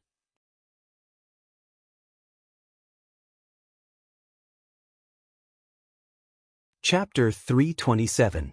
Lin Muyu recounted the process of Acatosaurus saving its master, absorbing the spiritual power of the sun, moon, and stars to reshape its heart meridian and come back to life. Naturally, she omitted the part about the 7 luminaries demon emperor. After all, the 7 luminaries demon emperor was an existence that had been missing for tens of thousands of years. Nobody knew how many people knew about it. After listening to everything, Feng Jixing, Wei Chou, Tang Xiaoxi, and the rest stared at Lin Muyu with their eyes wide open. It was as if they were listening to a story. As the plot changed, they became increasingly perturbed and tactful. When Lin Muyu finished speaking, Feng Jixing sighed and said, "It's the fortune of the empire and the Qin family that you is still alive." Qin Yin nodded and silently agreed with Feng Jixing's words. Tang Xiaoxi smiled and said, "It's already dusk. I'm so hungry. As the host, shouldn't you, Xiao Yin, show your hospitality?" Qin Yin smiled and called out softly, "Come in." A maid walked in and said respectfully, "Your Highness, please give me your orders." "Ask the imperial kitchen to prepare a banquet. A banquet for 12 people will do, but the dishes must be exquisite. Bring the best wine over and prepare it immediately." "Yes, Your Highness." Qin Yin looked at Lin Muyu and stuck out her tongue. She smiled and said, "Is everyone satisfied now?" Feng Jixing laughed and said, "Since Your Highness has brought out the best wine from Zetian Palace, we naturally have no objections." Lin Muyu leaned back in her chair and asked with a smile, "A lot must have happened while I was unconscious." "Oh yes, how did Brother Feng and Wei Chou go to Dragon Rocky Mountain to destroy the House of Chivalry?" "Everything is going well." Feng Jixing pondered for a while and said, "We killed more than 2,000 wanderers, but it's a pity that the great wanderer envoy of the Mansion of Chivalry in Lingnan Province escaped. Bu Hai is a sanctuary expert, so it's a pity that we couldn't kill him. He's a big fish." "Bu Hai?" Lin Muyu stared blankly for a moment before saying, "When I came out of the mountains, I met an old man called Bu Hai, who was also at the Saint Realm. He wanted to snatch my dragon spirit sword, but I killed him in passing." "Really?" Wei Chou was pleasantly surprised. "Sir, did the person you killed hurt his arm?" "Yes, it's an arrow wound, and the martial soul used as flame wolf." "Then it's Bu Hai." Wei Chou cupped his fists and said to Qin Yin with a smile, "Congratulations, Your Highness." As soon as the commander returned to Lanyan City, he made a great contribution. Bu Hai was Luo Lan's favorite disciple, and no one could touch him even a little bit after occupying Dragon Rocky Mountain for so long. Now that you killed him as soon as you appeared, it's enough to deter the rest of the House of Chivalry in the Empire. "Yes." Qin Yin's eyes were filled with joy. She looked at Lin Muyu and asked with concern, "Bu Hai is at the Saint Realm. Brother Yu, are you hurt?" Lin Muyu shook her head and smiled. I used the spiritual pulse technique to hide my breath. He thought that I was just a human realm practitioner, so he didn't use his full strength and was defeated by me in one blow. What kind of blow can defeat Bu Hai, who is at the Saint Realm? Feng Jixing was stunned. Lin Muyu smiled slightly. I comprehended a new martial art called Star Tactics during the 3 years I was in a coma. It's very powerful. If that's the case, Brother Feng will have to learn from you in the future. Feng Jixing was a martial arts fanatic. He looked at Lin Muyu with a smile and said, but since you can come back alive, the structure of the whole Lanyan city will more or less change. Your Highness, how do you plan to arrange Yu's title and military position? Qi Nin said, I will announce the news that Brother Yu is still alive during the court meeting tomorrow. Then, I will confer Brother Yu the title of General and the commander of the Longdan Army Camp. I will expand the Longdan Army Camp and turn the Longdan Army Camp into a real regular army of the Empire. At that time, Grandfather and Duke Lan will definitely not stand idly by. So, General Feng and Xiaoxi must help me at that time.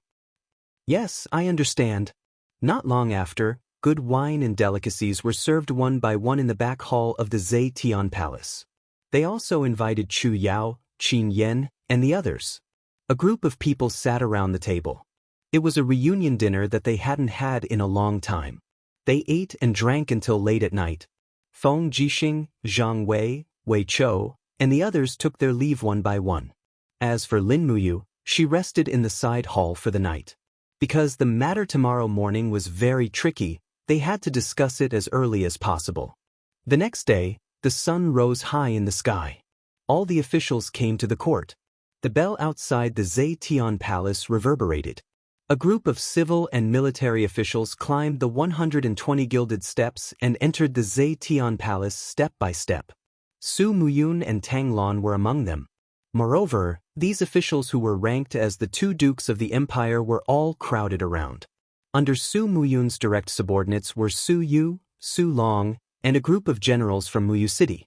On Tang Lan's left and right were Xiang Yu, Tang Lu, Tang Tian, Tang Wei, and the others. The power was balanced. Fortunately, they were evenly matched. Otherwise, it would be hard to say who had the final say in Lanyan City. In the crowd, a general wearing a fiery red armor had a hint of helplessness in his eyes. Du Hai was the head of the 7 immortal generals of the empire.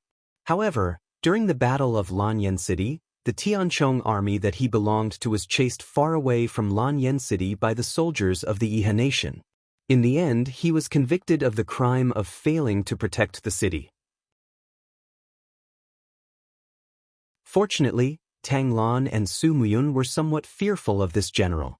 Otherwise, Du Hai's rank of general would have been gone. Currently, the Qin Empire had 6 generals in order: Xiang Yu, Feng Jixing, Du Hai, Min Yulin, Su Yu, and Tang Lu. Xiang Yu was Tang Lan's subordinate, Feng Jixing was loyal to Qin Yin, Du Hai was neutral, and Min Yulin was the general guarding the northern border of Muyu City. He could be considered Su Muyun's subordinate. This also meant that between Tang Lan and Su Muyun, whoever could rope in Du Hai would have more say in the imperial court. General Du Hai, how have you been recently? Have you gotten better? Su Muyun bowed from afar and asked. Du Hai also returned the bow respectfully and said, much better. Thank you for your concern, Duke Yun. Du Hai is a martial artist with thick skin and rough flesh. A small illness can't do anything to me. That's true. Su Muyun smiled and said, I heard that General Du Hai had already stepped into the sanctuary realm 2 years ago. It is indeed the Empire's fortune. I hope that General can continue to be loyal to the Empire and Her Majesty, the Empress Qin Yin. Of course. This general has learned his lesson. Duke Yun, this way please. Let's enter the palace. All right. In the distance, Tang Lan gently stroked his white beard and said nothing. Xiang Yu, who was beside him, raised the corner of his mouth and said in a low voice, this old fellow Du Hai, he actually has the face to come back to Lanyan City. If it were me, I'm afraid that I would have hung myself on the southeast branch long ago. As a sanctuary realm expert, Du Hai could naturally hear Xiang Yu's words. His eyes turned cold, but he couldn't help but act up. That's right, Xianxia was actually right. When the court meeting was about to begin, nearly 1,000 officials gathered in the main hall of Zetian Palace. Su Muyun and Tang Lan were the leaders of the officials, followed by Tang Xiaoxi, Tang Lu, Tang Wei, and other marquises, followed by Feng Jixing, Du Hai, Xiang Yu, Su Yu, and other generals. When all the officials were ready, an official placed his hand on the hilt of his sword, walked to the front of the palace with an imposing manner, and announced loudly, "Her Majesty the Empress has arrived." Everyone turned solemn and looked over at the same time. However, what everyone didn't expect was that Qin Yin wasn't wearing the custom-made phoenix robe of the Empress today. Instead, she was simply wearing the clothes of a princess from before. The laurel crown on her head shone with a dignified radiance, and a dark blue cloak draped behind her. A scabbard hung from her waist, and her hand was placed on the hilt of her sword. She looked beautiful and dignified as she looked at everyone. "Greetings, Your Highness." All the officials greeted and bowed in unison. "Dispense with the formalities." Qin Yin gently raised her hand and smiled. "Today, I have a piece of good news to announce." Su Muyun smiled. "Xiao Yin, what's the good news?" "Grandfather, are the martyrs of the empire who died in battle on the nation-guarding monument considered heroes?" Qin Yin asked. Su Muyun was stunned.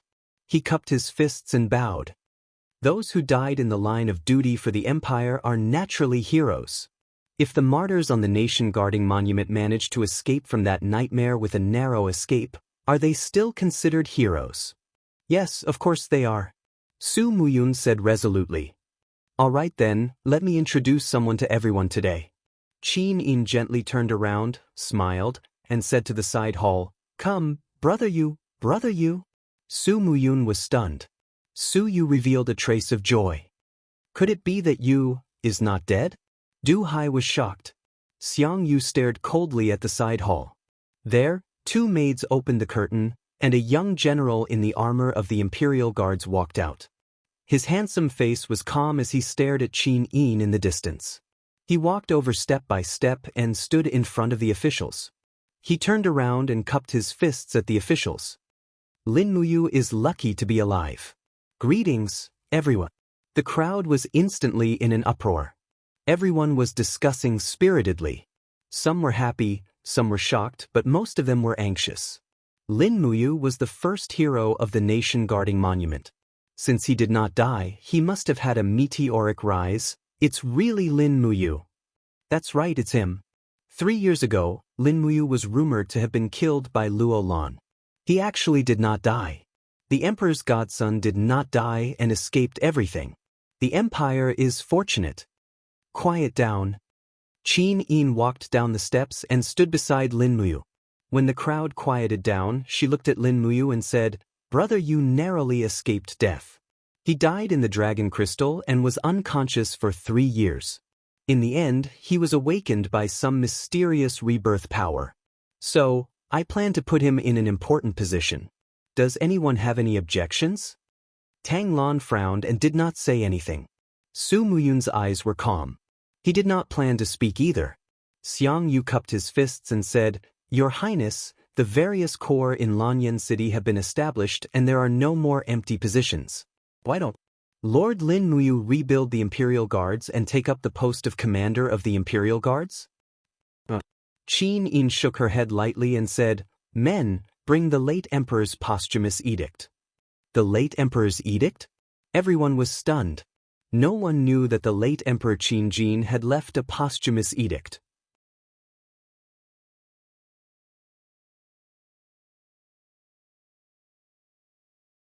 Chapter 328.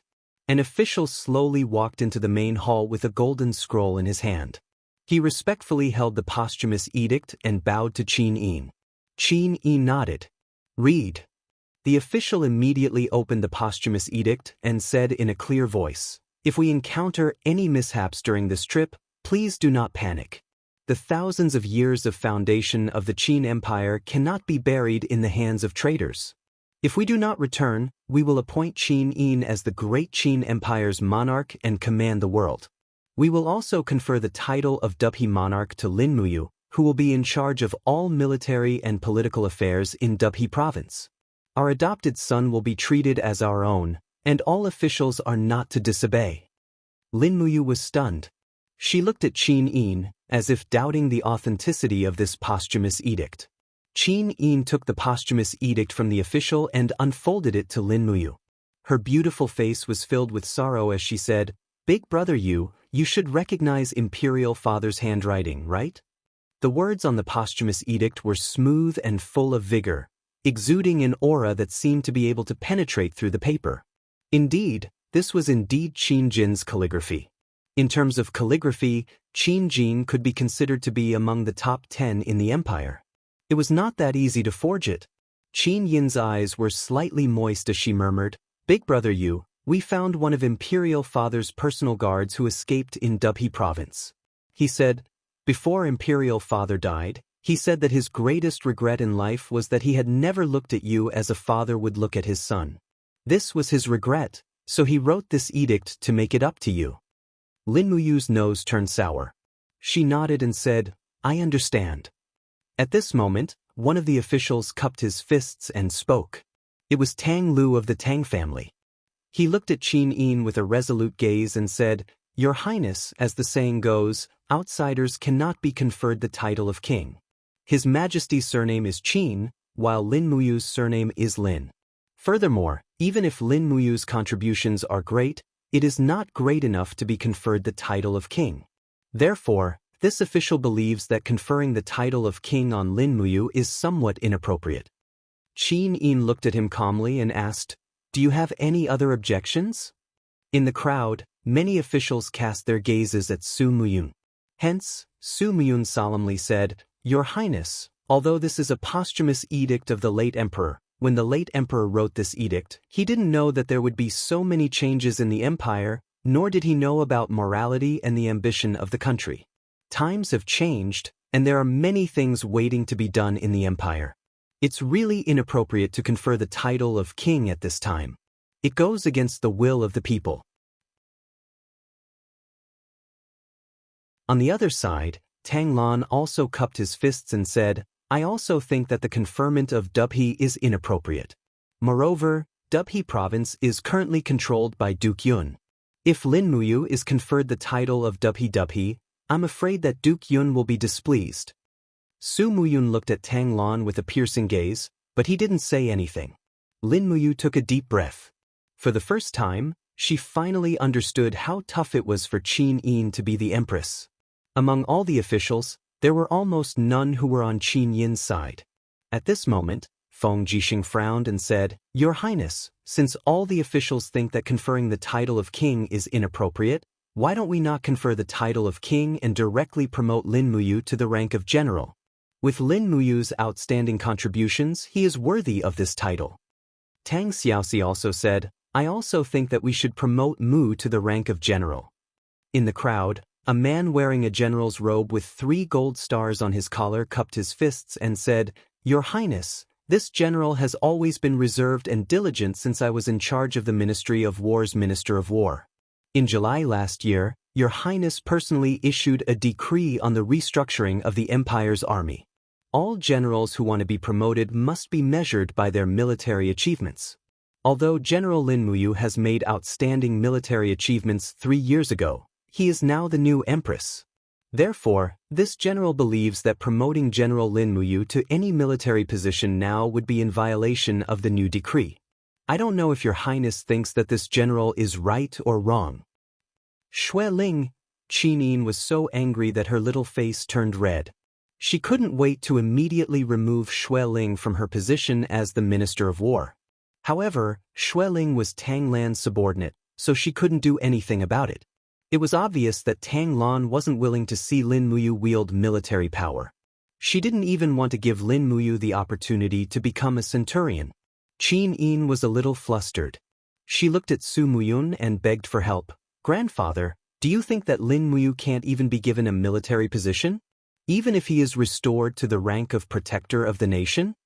Su Muyun cupped his fists and said, "Xiao Yin, since the new decree has been issued, then we must strictly follow it. The Iha Empire is getting restless, and there are plenty of opportunities for you to make military achievements. There is no need to be in such a hurry. Feng Jixing's sword-like brows knitted tightly. He didn't have a single solution. There were close to 1,000 officials in the imperial court, and most of them were probably Su Muyun and Tang Lan's subordinates. The others didn't have the slightest right to speak. Tang Xiaoxi was a little angry. She pointed at the officials behind her and angrily questioned, "You bunch of people. If you really don't know shame." Back then, Lin Muyu led the Longdan army camp to fight Long Qianlin's main force. With 15,000 men, he killed nearly 70,000 of Long Qianlin's men. Let me ask you, which one of you can do that? Moreover, Lin Muyu even ordered the Longdan army camp to protect Her Highness Qin Yin and protect the empire's bloodline. Which one of you has made such a contribution? But now, all of you are in high positions, yet you obstruct Lin Muyu from obtaining any military position. I only have one question. Do you all have any shame? Well scolded. Feng Jixing lowered his head and snickered. Princess, she is really awesome. The Minister of War, Xueling, smiled awkwardly at Tang Xiaoxi and said, Princess Shi, we are just following the law. Please forgive us. We have no intention of making things difficult for Lady Lin Muyu. Is that so? Tang Xiaoxi glared at him angrily. The fire fox martial soul circled around her graceful body, and it looked like she was about to make a move. Lin Muyu was really afraid that Tang Xiaoxi would get angry in the imperial court. She hurriedly said, Xiao Shi, all right. If you don't want to reward me, then so be it. I don't care. Why don't we do this? Qin Yin widened her bright eyes and looked at him. Does you have a better idea? Yes. Lin Muyu turned around and looked at the officials. He cupped his fists and smiled humbly. Just like what the Minister of War said, since the law has been issued, it must be followed. Since that's the case, I better return to the temple. It just so happens that Great Deacon Guyang has decided to give me the position of the Great Deacon of the temple. Tang Tian was stunned. The temple is the foundation of the empire. The position of the Great Deacon is very important. How can it be given to you just like that? Lin Muyu raised his eyebrows. I've seen the laws of the empire. The Great Deacon of the temple has always been decided by the emperor. If Xiao Yin wants me to be the Great Deacon of the temple, who would dare to interfere? As he said that, he suddenly pulled out the sword on his back. Dang! He stabbed the sword into the carpet in front of him. Sparks flew. Lin Muyu smiled. The name of the empire is Qin. The emperor of the empire is Qin Yin. As officials, we should understand the way of an official. I am the emperor's godson. I am Xiao Yin's brother. I will protect her well. I will not let her suffer. If anyone is dissatisfied, feel free to come to the temple to test the sharpness of this sword. I will accompany you anytime. Tang Tian was speechless under Lin Muyu's imposing manner. He was dumbfounded and did not know what to say. Tang Lan and Su Muyun frowned and looked at each other. No one said a word. This time, they really could not make things difficult for him. Lin Muyu was following the laws of the empire. No one could defy it. Even if these two Grand Dukes could cover the sky with one hand in Lanyan City, they could not openly defy the laws of the empire. This was the first battle after Lin Muyu's resurrection. He had won. Feng Jixing stood at the bottom of the hall. His face was filled with joy. He laughed softly. You this rascal? Good job. Wei Chou also smiled. It's great that the ruler is here. Tang Xiaoxi looked at Lin Muyu happily. The more she looked at him, the more she liked him. She did not know what to do. At this time, Su Muyun took a step forward and cupped his fists. Congratulations to Lord Lin Muyu for being promoted to the Holy Sanctum's Grand Deacon. You deserve it. Tang Lan also cupped his fists and congratulated him. Soon, all the officials congratulated him. They were indeed a bunch of bootlickers. However, according to the rules, the Longdan army camp and the Imperial Guards were still not allowed to expand. Any expansion of the army required the two Grand Dukes, Tang Lan and Su Muyun. Therefore, Qin Yin could not do anything about it. However, Lin Muyu had obtained the position of Holy Sanctum's Grand Deacon. He could still display his strengths. In the afternoon, Tang Xiaoxi, Feng Jixing, Wei Chou, and Lin Muyu returned to the Holy Sanctum. The ceremony to take over as Holy Sanctum's Grand Deacon was also very simple. It was completed hastily. Following that, the Holy Sanctum returned to the situation of 1 Grand Deacon and 4 deacons. In the Holy Sanctum, a group of people surrounded a round table and stared at each other. Feng Jixing held his teacup and swirled it. He gritted his teeth and said, "This is so infuriating. The 2 Grand Dukes have been trying so hard to expand the Imperial Guards and Longdan Army Camp. Do they want to restrict us to 21,000 soldiers forever? To be honest, we can't do anything with this number of soldiers." Tang Xiaoxi looked at Lin Muyu and asked, "Mu, can you continue to recruit soldiers in Dragon Rocky Mountain and secretly expand the Longdan Army Camp?" "I can consider this." Lin Muyu nodded and smiled. "I'm just worried that Duke Yun and your grandfather Lan will make things difficult for me. That's why it's inconvenient." Tang Xiaoxi smiled apologetically. "Mu, don't be angry at grandfather. Actually, I don't know when grandfather became like this. It's as if power has taken over everything in him. Perhaps Duke Lan has always been like this." Wei Chou smiled mockingly. Lin Muyu muttered and looked at Deacon Guyang. "Grandfather Guyang, I've checked. The residences behind the Holy Temple are almost all abandoned. Can we buy these residences? What does Grand Deacon want to do with these residences?" Guyang asked in astonishment. "Convert these residences into barracks, then build new training grounds, drill grounds, and so on." Lin Muyu smiled. "It shouldn't cost too much, right? I just happen to have a large sum of Jin Yin coins to spend. It really won't cost much." "What are you thinking, you?" Guyang asked with a puzzled expression. Lin Muyu continued to ask, "How many holy temple branches are there in the empire?" 1,324. Guyang said with great familiarity, "There are about 20 to 50 holy temple employees in each branch." "That's about it." Lin Muyu nodded. "My first order after being promoted to the Great Deacon was for all the holy temples in the country to send 8 to 10 of their best to serve in the imperial capital. This way, we will be able to provide close to 10,000 holy temple employees." Guyang was stunned. Feng Jixing smiled and clapped. "Good one. This move is brilliant. The Holy Temple is not part of the Empire's military. Yu is planning to use the Holy Temple to build an army. That's right. Duke Lan and Duke Yun won't let me have a private army.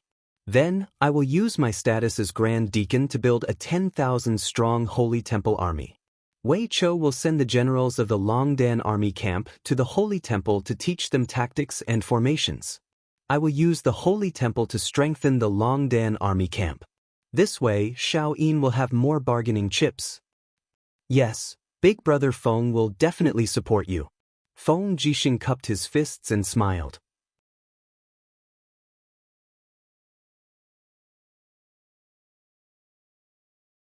Chapter 329.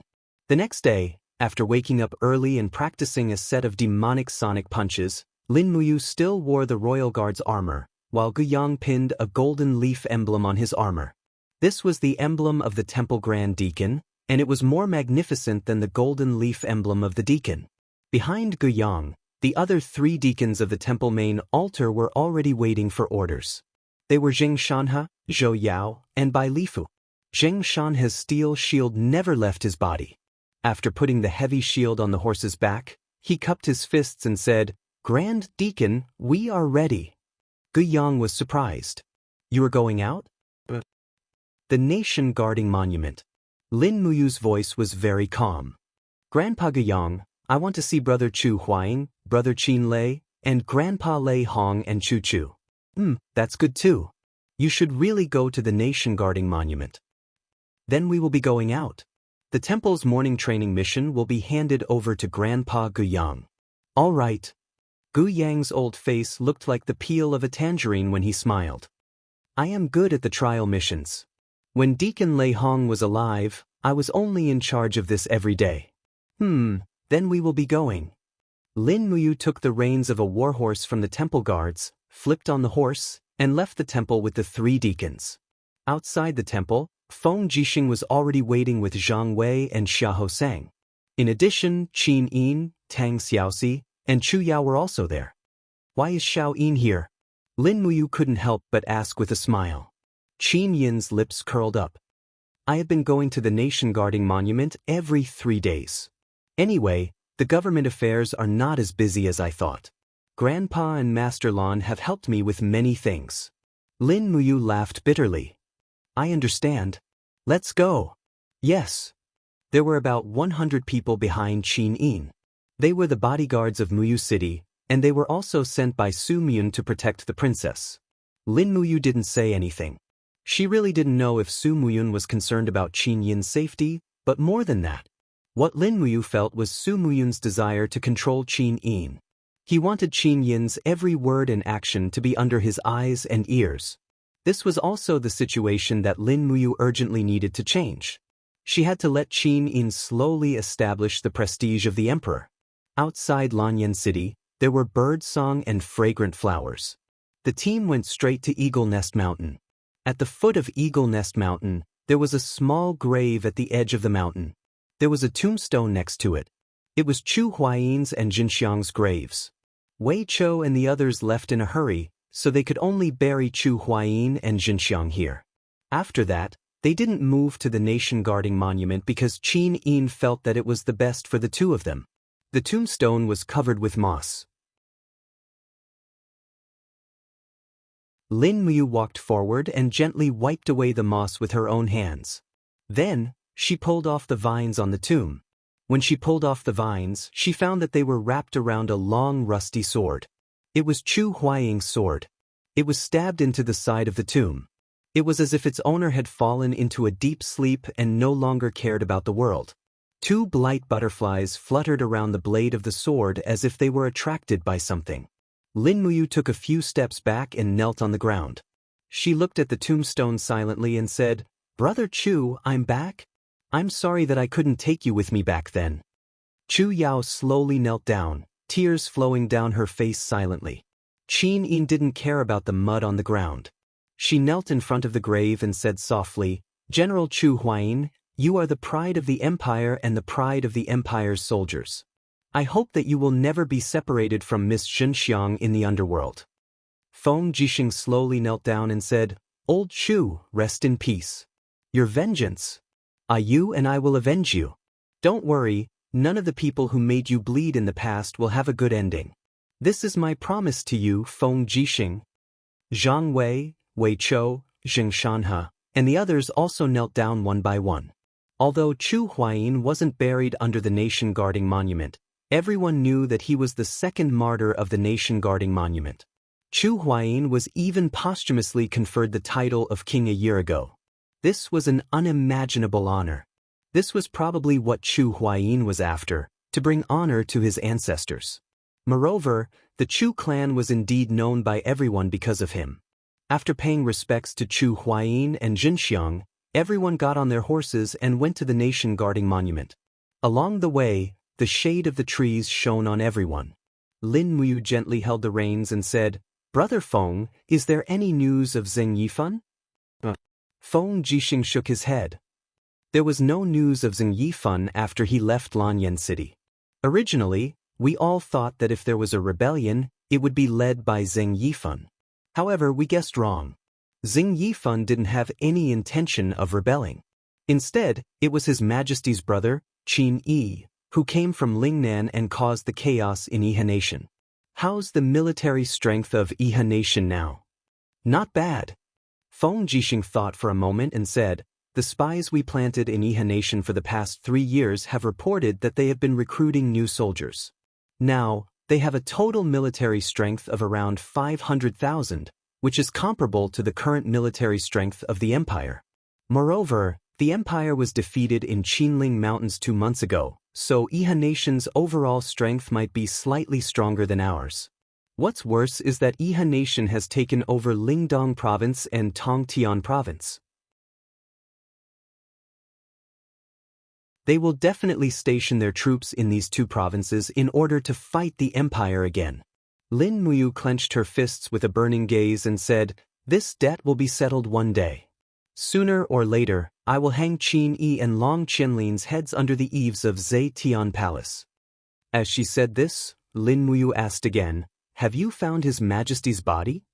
"Yes, he was buried on the shore of Fairy Lake without building an imperial mausoleum."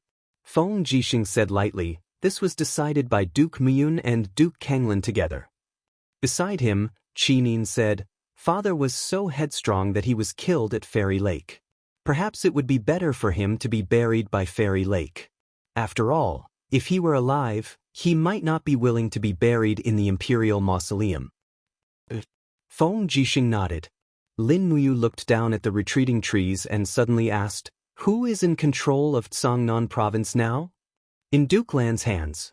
Wei Chou cupped his fists and said, "In June 3 years ago, Xianxia led the army to soak the Daojiang River with poisonous fruits and cut off the water source of the righteous army in Wugu City. The poisonous water spread and caused a plague. Wugu City became a dead city and naturally fell into the hands of Xianxia and Duke Lan. Although people have been migrating to Wugu City for the past 3 years, Wugu City is no longer as prosperous as it used to be. The total population is less than 500,000. Lin Muyu's body trembled slightly and she laughed bitterly. No wonder they said that the Iha Kingdom's massacre in Lanyan City for half a month couldn't compare to the number of people killed by Xianxia, the #1 meritorious minister of the empire. Feng Jixing murmured, "Xianxia is ruthless and unscrupulous. Although he is not a benevolent general, he is indeed a valiant one. During extraordinary times when you and I were not around, the empire needed a general. That's why Xianxia has the status he has today. Without Xiangxia's contributions, I'm afraid that Duke Lan would not be able to stand up to Duke Yun. It's also thanks to Duke Lan and Duke Yun." "Why do you say that? Otherwise, to what extent would Duke Yun be able to cover the sky with one hand? I'm afraid that he would have already abolished Shao Yin and made himself the empress." A murderous look flashed across Lin Muyu's eyes. Qin Yin was slightly stunned. "Brother Yu, I don't think so. He's my grandfather. Lanyan City is surrounded by the Iha Kingdom, but he hasn't sent a single soldier. This is enough to prove that he doesn't care about your life at all. Even if you are in his heart, Shao Yin, in Duke Yun's heart, you are definitely not as important as half of the empire." Lin Muyu took a deep look at Qin Yin and said, "If you need to make a decision one day, I hope you won't hesitate." Qin Yin frowned and nodded her head in pain, not saying a word.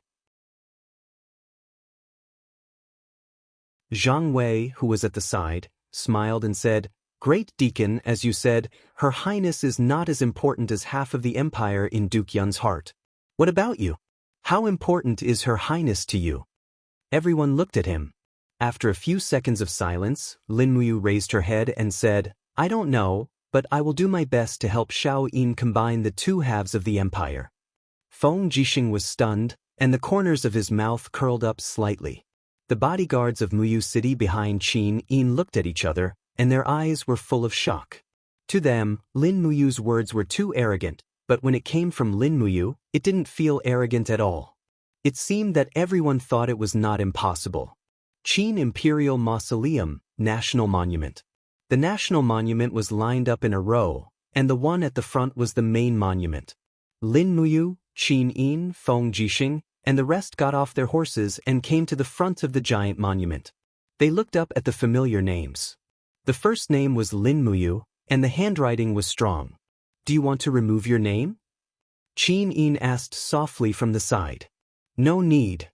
Lin Muyu still looked up and she smiled and said, "That day I really died. I will leave my name on it as a warning to myself. Every minute and every second, I might die to see Brother Chu Huayin, Brother Qin Lei, and the rest." Qin Yin nodded lightly. "All right then." Lin Muyu cupped her fists and said to the National Monument in a deep voice, "Brother Qin Lei, Grandpa Lei Hong, Grandpa Chu Chu, Brother Luo Lai, I, Lin Muyu, did not die. I'm back. Please watch from the underworld. Brother Feng and I, along with everyone else, will definitely help Xiao Yin regain her throne and return peace to the world. All the hatred will be washed away with blood. Feng Jixing also cupped his fists and said, Qin Lei, Deacon Lei Hong, Chu, Xiao Lai, please rest in peace. Yu is back alive, and I will no longer fight alone. We don't know if we can change our fate, but we will definitely do our best. Qin Yin looked up at the sky and murmured, Father, Brother Yu is back. Do you see it? He will not let you down, and he has never let you down.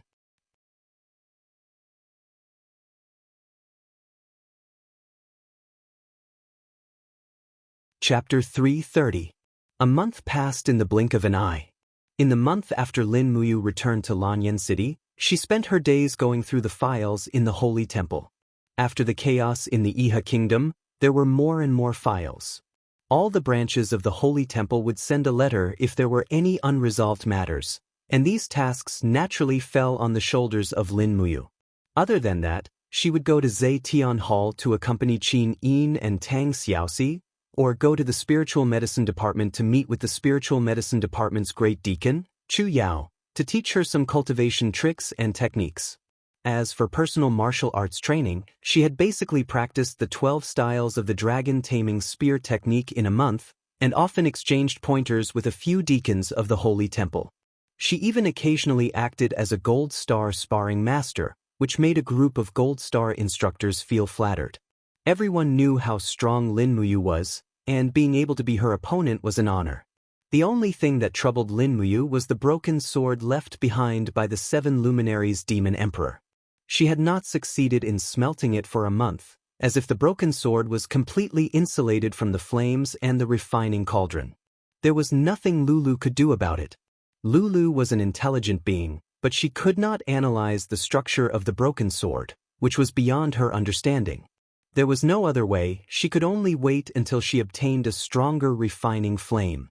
As for Tang Lan and Su Muyun, they almost controlled the entire military and political power. Almost all the military positions in the army were divided between Su Muyun and Tang Lan's people. The Longdan army camp was still a 1,000-man formation that could not be broken through. It was the same for the Imperial Guards. Feng Jixing wanted to recruit more soldiers, but he had to pass through layers of obstacles. Fortunately, the Divine Temple staff had been pouring in from Cloud Province, Seven Seas Province, Heaven's Pivot Province, Earth Star Province, Songnan Province, and other provinces. Many of the Divine Temple staff had even crossed the mountains and ridges in Lingnan. Although the Iha Kingdom had already unified Lingnan, the Divine Temple was still loyal to the Empire. A portion of the Divine Temples in Lingnan had been destroyed, but there were still many who maintained contact with the Divine Temple's headquarters, so they had sent many people over. Lin Muyu was not worried that these people were spies from Lingnan. They were all accepted into temple, even if they were from Lingnan, he would make them his men. This was the confidence that a general should have. In this 1 month, almost 10,000 craftsmen had been employed to build the city. The entire residential area behind the Holy Temple had been turned into barracks, training grounds, and martial arts halls. It was enough for more than 10,000 people to live in. Early in the morning, a ray of sunlight shone into the great deacon's office. Lin Muyu leaned against the chair and actually fell asleep. The files on the desk were piled up like a mountain. It was no wonder that even a strong person like him would be exhausted. Knock knock. Guiyang knocked on the door and entered with a scroll in his hand. He said with a smile, "Great Deacon." "Oh, Deacon Guiyang is here." Lin Muyu stood up and said with a respectful smile, "What is this?" "A list." Guiyang said, "The list of the Holy Temple's employees from all over the empire is here. There are a total of 13,244 people.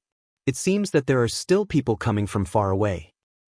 "Great Deacon, you know that if people from Tongtian Province and Lingdong Province want to come here, it will take at least a month on horseback. If they don't have money to buy horses, it will take at least 3 months to get to Lanyan City." "Yes, I understand.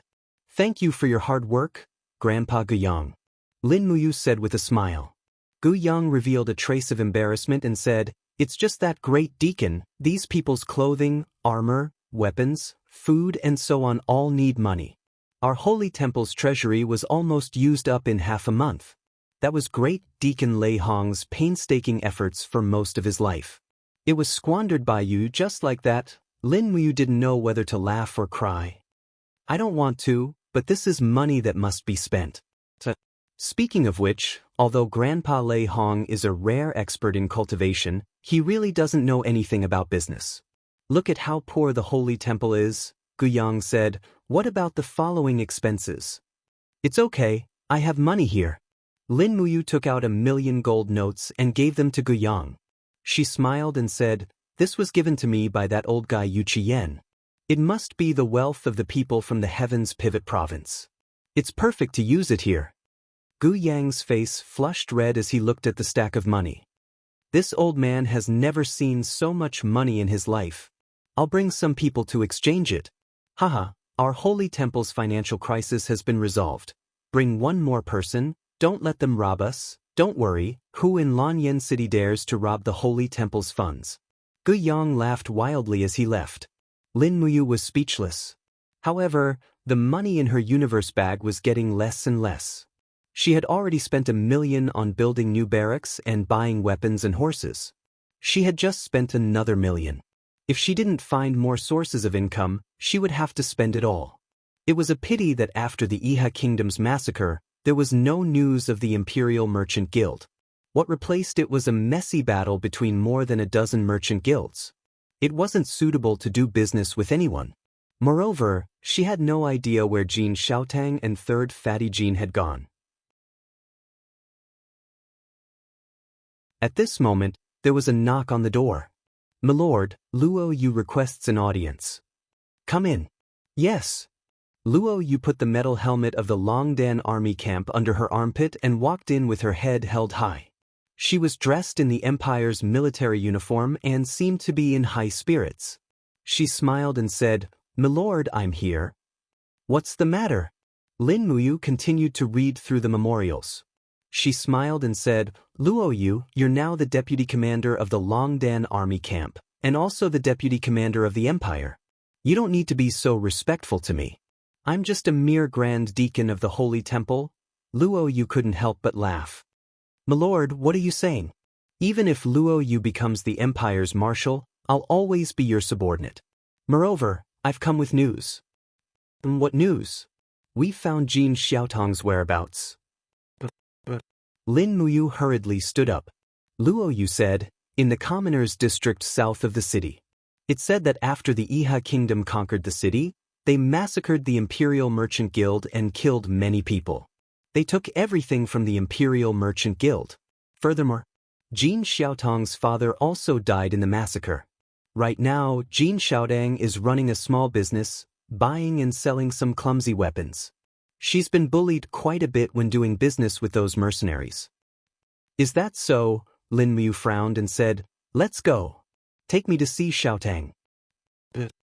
Perhaps it was because Lin Muyu's status was different now, but before he left, he was arranged to have 8 temple guards follow him. In any case, there were more than 10,000 temple guards training in the camp behind the temple. The temple was not lacking in manpower now. Luo Yu was dressed in the Empire's high-ranking officer's uniform and galloped alongside Lin Muyu. Lanyan City was too big. After galloping for nearly an hour, they finally arrived at the commoners' district south of the city. This place was already filled with a foul atmosphere. It was a place where thieves, swindlers, wandering mercenaries, bards, prostitutes, and patrons would appear. Luo Yu pointed to a tavern in the distance and said, "There, that tavern is where Jean Xiaotang often trades weapons with the mercenaries. She's in charge of maintaining and manufacturing the weapons, while the mercenaries are in charge of paying." Lin Muyu spurred his horse forward and dismounted from afar. He handed the reins to a temple guard and walked into the tavern with his hand on the hilt of his sword. The tavern was bustling with activity as everyone was drinking and no one noticed him. Under the dim light, some mercenaries in broken armor were drinking heartily not far away. They gulped down large cups of barley wine, which flowed down their beards and landed on their red chest hair, which seemed to be on the verge of burning.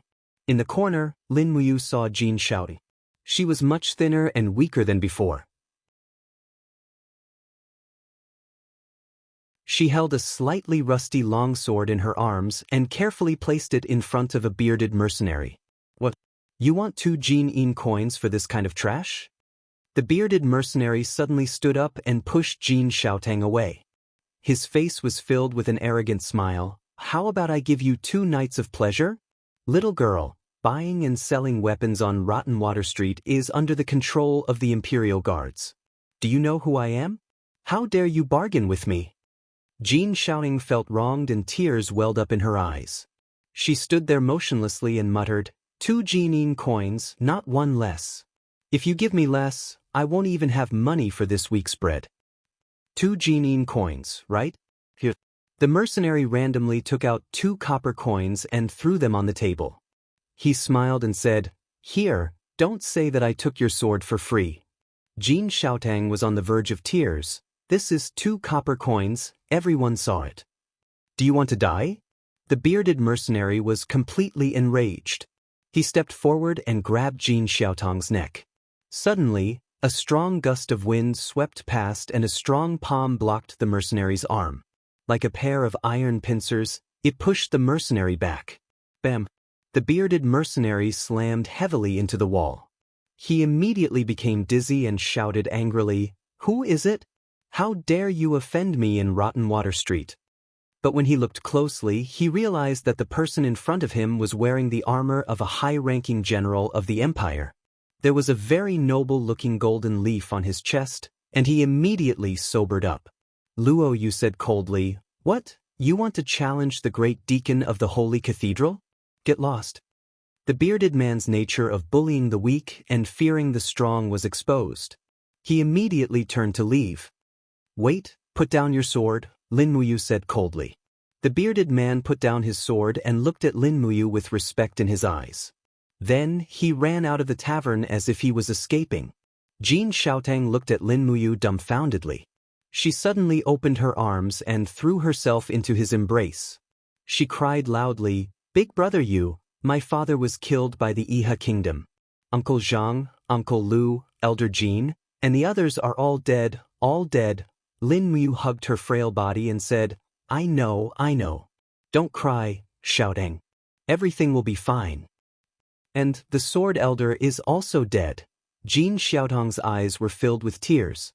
The sword elder's hidden sword was taken away by Luo Lan. All his wealth was robbed by Luo Lan. Lin Muyu trembled.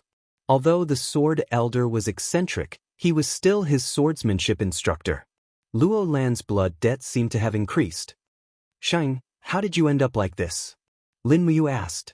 Jin Xiaoting wiped her tears and said, Pan Ding He saw that the Imperial Capital Chamber of Commerce lost power after my father died. So, he opened a new dragon-seeking Chamber of Commerce and chased me out of Tong Tian Street. I have nothing left and can only live here. Pan Ding Tian? Lin Muyu frowned. Isn't Pan Ding Tian's daughter Pan Xiaridium your best friend? She didn't protect you? Xiaridium had no choice. Don't worry, I'll be there for everything. Lin Muyu's eyes turned cold. I want to create a new Chamber of Commerce to compete with the dragon-seeking Chamber of Commerce. Shouting, are you willing to be in charge of my Chamber of Commerce? Ah? Really? Jin Xiaotang blinked her eyes. Lin Muyu nodded. I'll give you 3 million in operating funds. This is all I have. In addition, I'll give you a large number of high-grade weapons and medicines. Do you have the confidence to surpass the dragon-seeking Chamber of Commerce? Jin Xiaoting clenched her fists and nodded. As long as Brother Yu supports me, I can. Yes, it's a deal. Let's go. Change into a nice set of clothes and start immediately. But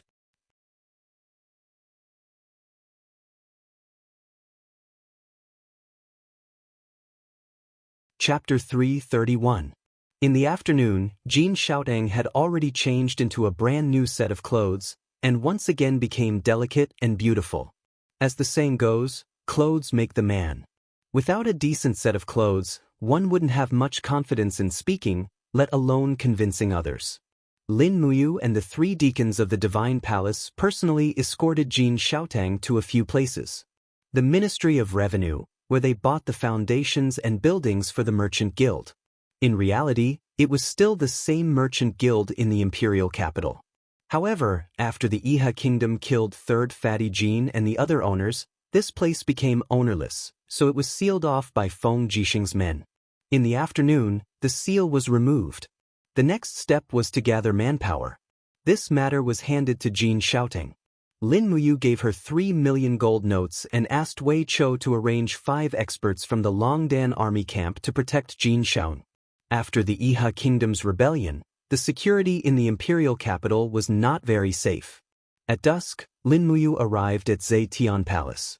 Qin Yin was practicing the god-binding chains. She raised her head and saw Lin Muyu. She immediately stood up and smiled. "Brother Yu, you haven't come to Zetian Palace for 3 days?" "I've been busy." Lin Muyu smiled. "Xiao Yin, I have good news for you this time." "Oh, what good news?" "Look at this." Lin Muyu took out a shop contract from her pocket. It was a proof of contract with the Ministry of Revenue for new merchant guilds. Otherwise, it would be considered illegal. This contract cost Lin Muyu 100,000 gold coins. It was too difficult to open a merchant guild. Merchant guild contract? Qin Yin widened her eyes and asked in surprise. "Look at the signature of the owner." Wow. Qin Yin saw that the name of the merchant guild was Xin Flower Merchant Guild. The owner's name was Qin Yin. She looked at Lin Muyu in shock. "Brother Yu, this is," Lin Muyu said, "I found Jin Xiaoteng from the merchant guild and asked her to build a merchant guild for me. This will be the source of funds for the Divine Palace Army and the Longdan Army Camp. But if I do it boldly, Duke Lan and Duke Yun will definitely make things difficult for me. So, I decided to let you, the Empress, be the owner of the merchant guild. This way, no one will make things difficult for you. Xiao Yin, all you have to do is sign your name and stamp the Empress's seal. That will be enough." "I see." Qin Yin burst into laughter. "Brother Yu is really meticulous. You even thought of such a method. By the way, what's the situation with the Holy Palace Army? How is the Divine Palace Army doing? More than 13,000 people have gathered and are training.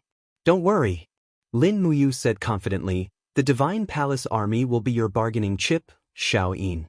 Write a letter to Xiao Shi and ask her to order the demons to tame more warhorses. In the future, the Divine Palace Army will buy warhorses from them at a low price." "Okay, I will do it." Qin Yin took out a brush and ink.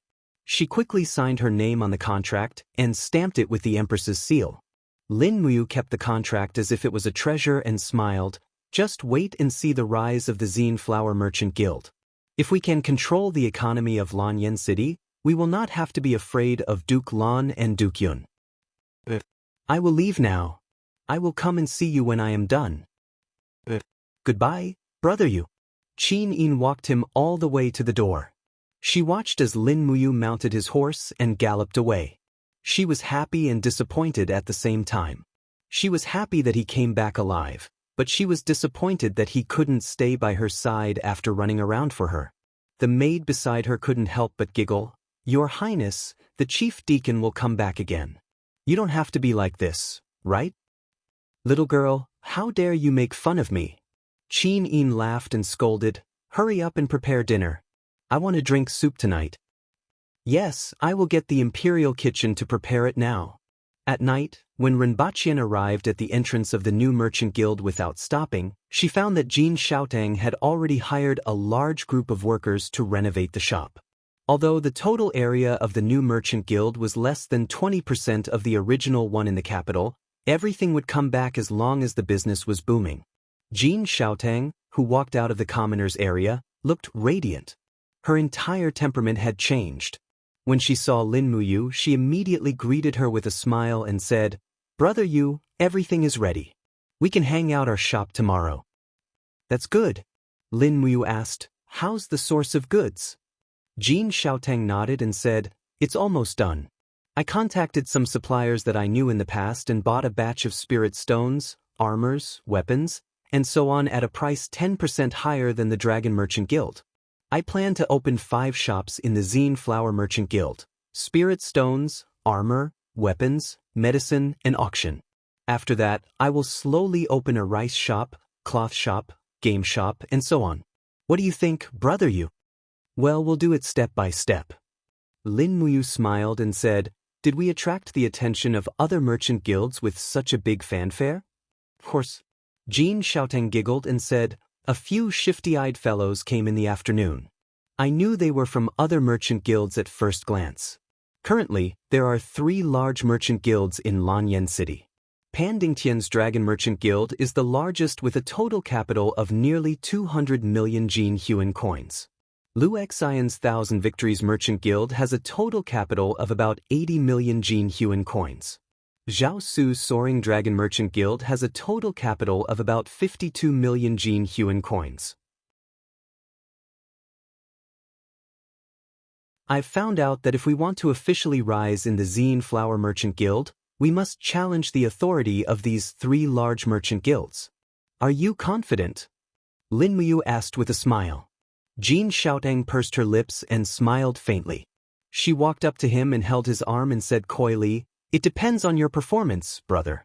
As long as you show your special skills, these people, are not worth mentioning at all. Perhaps, you still want a Dream of Extreme Peaks?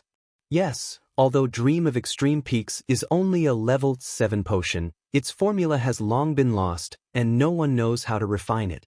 Only brother you knows how to refine it. This is our chance. I've already sent people to search for medicinal ingredients for the Rainbow Lotus and the Skeleton Tree. I plan to auction 50 bottles of Dream of Extreme Peaks at that time for the opening of the Zine Flower Merchant Guild in 3 days. After that, 50 bottles of Dream of Extreme Peaks will be auctioned every day for the next 4 days, provided that brother you can refine 250 bottles of Dream of Extreme Peaks. All right. Lin Muyu sighed and said, I've had a hard life. I've always had to work hard. Jin Xiaoteng giggled and said, don't be unreasonable. The entire Zine Flower Merchant Guild is yours. I'm just working for you. You have to understand this. Yes, I understand. Lin Muyu reached out and patted her head. She smiled and said, work hard. I won't mistreat you. Jin Xiaoteng was stunned. Her eyes were a little red and she said, I don't ask for anything else. I just hope that if something big happens again, brother you can protect me. Don't let me struggle out of a pile of corpses. I know I won't. Lin Muyu sighed. Jin Xiaoteng had experienced life and death to survive.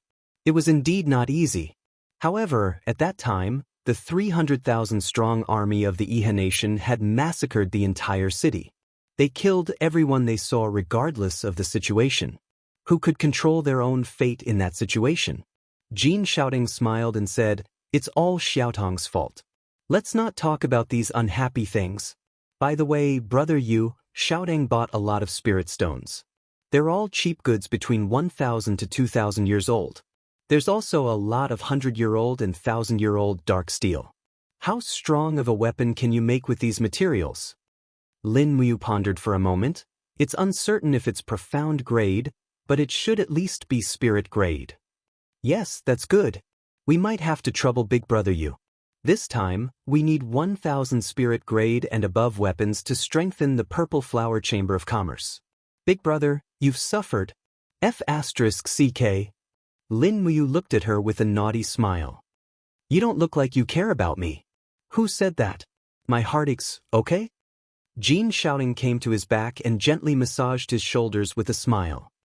When you're done, Xiaoteng will give you a massage as compensation. No need, Lin Muyu patted her fingers and said with a smile, I'm wearing shoulder armor. Don't pinch me, I can't feel anything. Jin Xiaoteng pouted and asked, Brother Ayu, why do you have to wear a suit of armor for everything? It's the same at home. The imperial capital is not peaceful. Lin Muyu said softly, Moreover, I'm the Grand Deacon of the Sanctum and a soldier of the Empire. It's necessary to be prepared at all times. Besides, wearing armor is equivalent to training. It's a good thing. Look at Feng Jixing and Wei Chou, they also wear armor all day long. It's a kind of professionalism. Just like you, as an outstanding businessman, you have to learn to face people with a smile, even if you hate them. Jin Xiaoteng nodded. Yes, I understand. Oh, right, where should I send the herbs, spirit stones, and dark iron? Let Wei Cho send people from the Longdan army camp directly to the sanctum. Okay, got it. Then I'll return to the sanctum to train and wait for your materials. But Jin Xiaotang was very efficient. Before midnight, a whole cart of rainbow lotus, skeleton tree, and other herbs were sent to Lin Muyu's office. Then came a large amount of dark iron, spirit stones, and other things. Fortunately, the Grand Deacon's office was very big and could hold so many things. As for the sanctum guards outside, they had all been replaced with people from the Longdan army camp. Their loyalty was not a problem. There was no hurry to forge weapons. He had to forge Dream of the Extreme first. It took Lin Muyu 7 hours to make 250 bottles of Dream of the Extreme, but he was pleasantly surprised to find that after his martial spirit was upgraded to the purple gold gourd, his recovery ability had increased a lot. After continuously making medicine, he still had a lot of do qi left to forge weapons. Regardless of whether it was day or night, he took the food from the sanctum guards and ate it quickly. After that, he started forging weapons. The Zine Flower Chamber of Commerce would open in 3 days, so he needed a batch of high-quality goods. Otherwise, how could he compete with the Dragon Search Chamber of Commerce and the Thousand Victories Chamber of Commerce?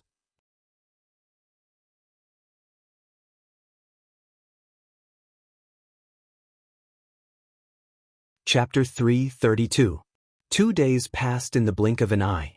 In the middle of the night, Wei Cho personally led 100 soldiers from the Longdan army camp to transport away the fruits of Lin Muyu's labor, 250 bottles of Dream of the Extreme Peaks, and a total of 298 weapons. Most of these weapons were of the spirit grade, and a few of them were of the mysterious grade. Furthermore, Lin Muyu took out the few remaining high-aged spirit stones in her Qinkuan bag and forged a few mysterious grade level 1 and 2 weapons. Most of them were spears, sabers, and other weapons suitable for killing on the battlefield. It had only been 3 years since the Iha nation's chaos ended. Soldiers from both nations were fighting desperately at the borders every day. The weapon's aesthetic value had finally been reduced to the lowest point. The only thing that everyone pursued was the degree of lethality and sharpness. On the morning of the 3rd day, the Zine Flower Merchant Association officially opened for business. Jin Xiaotang used her past connections and the powerful power of the Jinin coins to promote the establishment. A day ago, there were already nobles coming from the Seven Seas Province, the Cloud Province, the Heavens Pivot Province, and the Earth Star Province. They were all here for the bottles of Dream of the Extreme Peaks and a suitable weapon. Great Deacon, Miss Xiaotang is already waiting outside, Ma Lin, the Gold Star instructor of the sanctum, said respectfully from outside. Oh, got it. Lin Muyu was taking a nap with her eyes closed. When she heard Ma Lin's voice, she immediately opened her eyes and patted the dust off her body. She said, Sir Ma Lin, call all the Gold Star instructors and Gold Star sparring masters to follow me to the Zine Flower Merchant Association to support Xiang. Yes, Grand Deacon. Soon, a total of 7 Gold Star instructors, 5 Gold Star sparring masters, and 3 deacons were ready. They stood respectfully in the hall, waiting for Lin Muyu, the young Grand Deacon. Although he was very young, Xianxia by Li Fu, and the others were already convinced by this young Grand Deacon. Lin Muyu had been in a coma for 3 years. He was now 26 years old, but he had already stepped into the 3rd heaven of the Heaven Realm. He could break through and step into the Sanctuary Realm at any time. Such a genius who could step into the Sanctuary Realm before the age of 30 was unheard of. Moreover, after the battle in Lanyan City, Lin Muyu dared to face the divine Luo Lan, which was something that ordinary people could not do. This made his status in the hearts of the warriors in the cultivation world of the Empire become more and more respected. Great Deacon, we can set off now. Zheng Shanhe cupped his fists. All right, let's go. Outside the temple, Jin Xiaotang waited for a long time with a few guards hired by the Chamber of Commerce. She smiled and said, Brother Yu, if you didn't come out, I would have rushed in. Soon, the opening ceremony is about to begin. All right. Everyone went to the Purple Flower Chamber of Commerce together. There were already many people outside the door. Unlike what they had imagined, there were no firecrackers, because there was no gunpowder in the Shattered Cauldron realm for the time being. This was a problem that Lin Muyu had thought about for a long time. In this era of cold weapons, if gunpowder and heavy artillery could be developed, it would probably be enough to reverse the situation. Unfortunately, Lin Muyu had walked through many mountains and seen many mines, but he had not found any trace of sulfur. There was no sulfur in this world, so naturally, it could not be made into gunpowder. After entering the Chamber of Commerce, it was indeed bustling with activity. There was an endless stream of people riding their horses into the Chamber of Commerce. A group of people dressed in luxurious clothes crowded together, commenting on the weapons, potions, and armors displayed in the Chamber of Commerce. Most of the weapons were made by Lin Muyu, but no one knew it. However, the temple and the Purple Flower Chamber of Commerce had a close relationship. The world would soon know that Lin Muyu was a master refiner. But even if they knew, there were not many people in Lanyan City who could be a match for Lin Muyu. Xianxia was one, but Xianxia did not have absolute confidence in Lin Muyu's victory. After the opening ceremony, it was time for the auction. Jin Xiaotang, who was wearing a red and white dress, gracefully walked onto the stage. She held a scroll in her hand and smiled as she announced the auction's list of items. First of all, I would like to thank everyone for coming from afar to support the Purple Flower Chamber of Commerce. The next items to be auctioned are Green Unadorned Blade, Mysterious Grade Rank 1, starting price of 3,000 Jin Lin dollars. Extreme Fire Spear, Mysterious Grade Rank 1, starting price of 4,000 Jin Lin dollars. Fire Fox Spear, Mysterious Grade Rank 1, starting price of 4,000 Jin Lin dollars. Sealing Thunder Sword, Mysterious Grade Rank 2, starting price of 2,000 Jin Lin dollars. She announced 50 weapons in a row, and her face was flushed red. The people below the stage could not hold back any longer. Someone immediately shouted, "When will the auction for Dream of the Extreme Peak begin?" "Don't worry, Lord." Jin Xiaotang giggled. After the weapons are auctioned, it will be Dream of the Extreme Peak's turn. Thus, the process proceeded smoothly step by step. There were still too many rich people in Lanyan City. Moreover, there were also quite a few rich people from Heaven's Pivot Province, Earth Star Province, and other provinces. A few mysterious grade rank 1 weapons were auctioned for a high price of over 50,000 Jin Lin dollars. This made Jin Xiaotang extremely happy. When it came to the auction of Peak of Dreams, it caused an even bigger uproar. The first bottle of Peak of Dreams was sold for 14,000 gold kin coins, and the second bottle was sold for 13,200 gold kin coins. On the second floor of the auction, Lin Muyu, Wei Chou, Qin Yan, and the rest were watching the auction with great interest. In the past, it was the Imperial Capital Chamber of Commerce that earned money. But this time, it was all their own profits. Qin Yan narrowed his eyes and said, "Big brother, look at that person in black who just bid for a bottle of Dream of the Extreme Peak. Looking at his attire, he should be from Lingnan. Could he be a spy from the Iha Empire? Do you want me to take him down?" "No need." Lin Muyu shook her head. "Even if he's from the Iha Empire, he can't make a move here. The Purple Flower Chamber of Commerce is a merchant. Moreover, there are still merchants traveling between Lingnan and Lingbei to this day. So there's no meaning in capturing people here. It will only ruin our own business." "And I understand." However, not long after, there was suddenly a hubbub of activity outside. A Longdan army camp soldier dashed up the stairs and cupped his fists at Lin Muyu. "Lord, something bad has happened. Tang Lu brought a group of 7 Seas City's city defense army and is causing trouble outside. He said that the Purple Flower Chamber of Commerce has infiltrated a spy from the Iha Empire. He wants to bring people to capture them. Our people are almost unable to stop them." "Tang Lu." Lin Muyu gritted her teeth and said, "Go, follow us out to take a look. Don't let Tang Lu's people disrupt the order of the Chamber of Commerce." A group of staff from the Longdan army camp and temple followed Lin Muyu downstairs and took a detour to the entrance of the Chamber of Commerce. Sure enough, Tang Lu brought around 300 city defense army soldiers and was causing trouble outside. They were almost at the point of drawing their swords. Stop!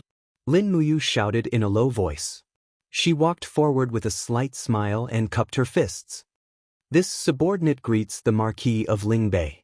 Tang Lu also smiled and cupped his fists. Tang Lu greets the Grand Deacon. I didn't know that the Marquis would grace us with his presence. No need to be polite.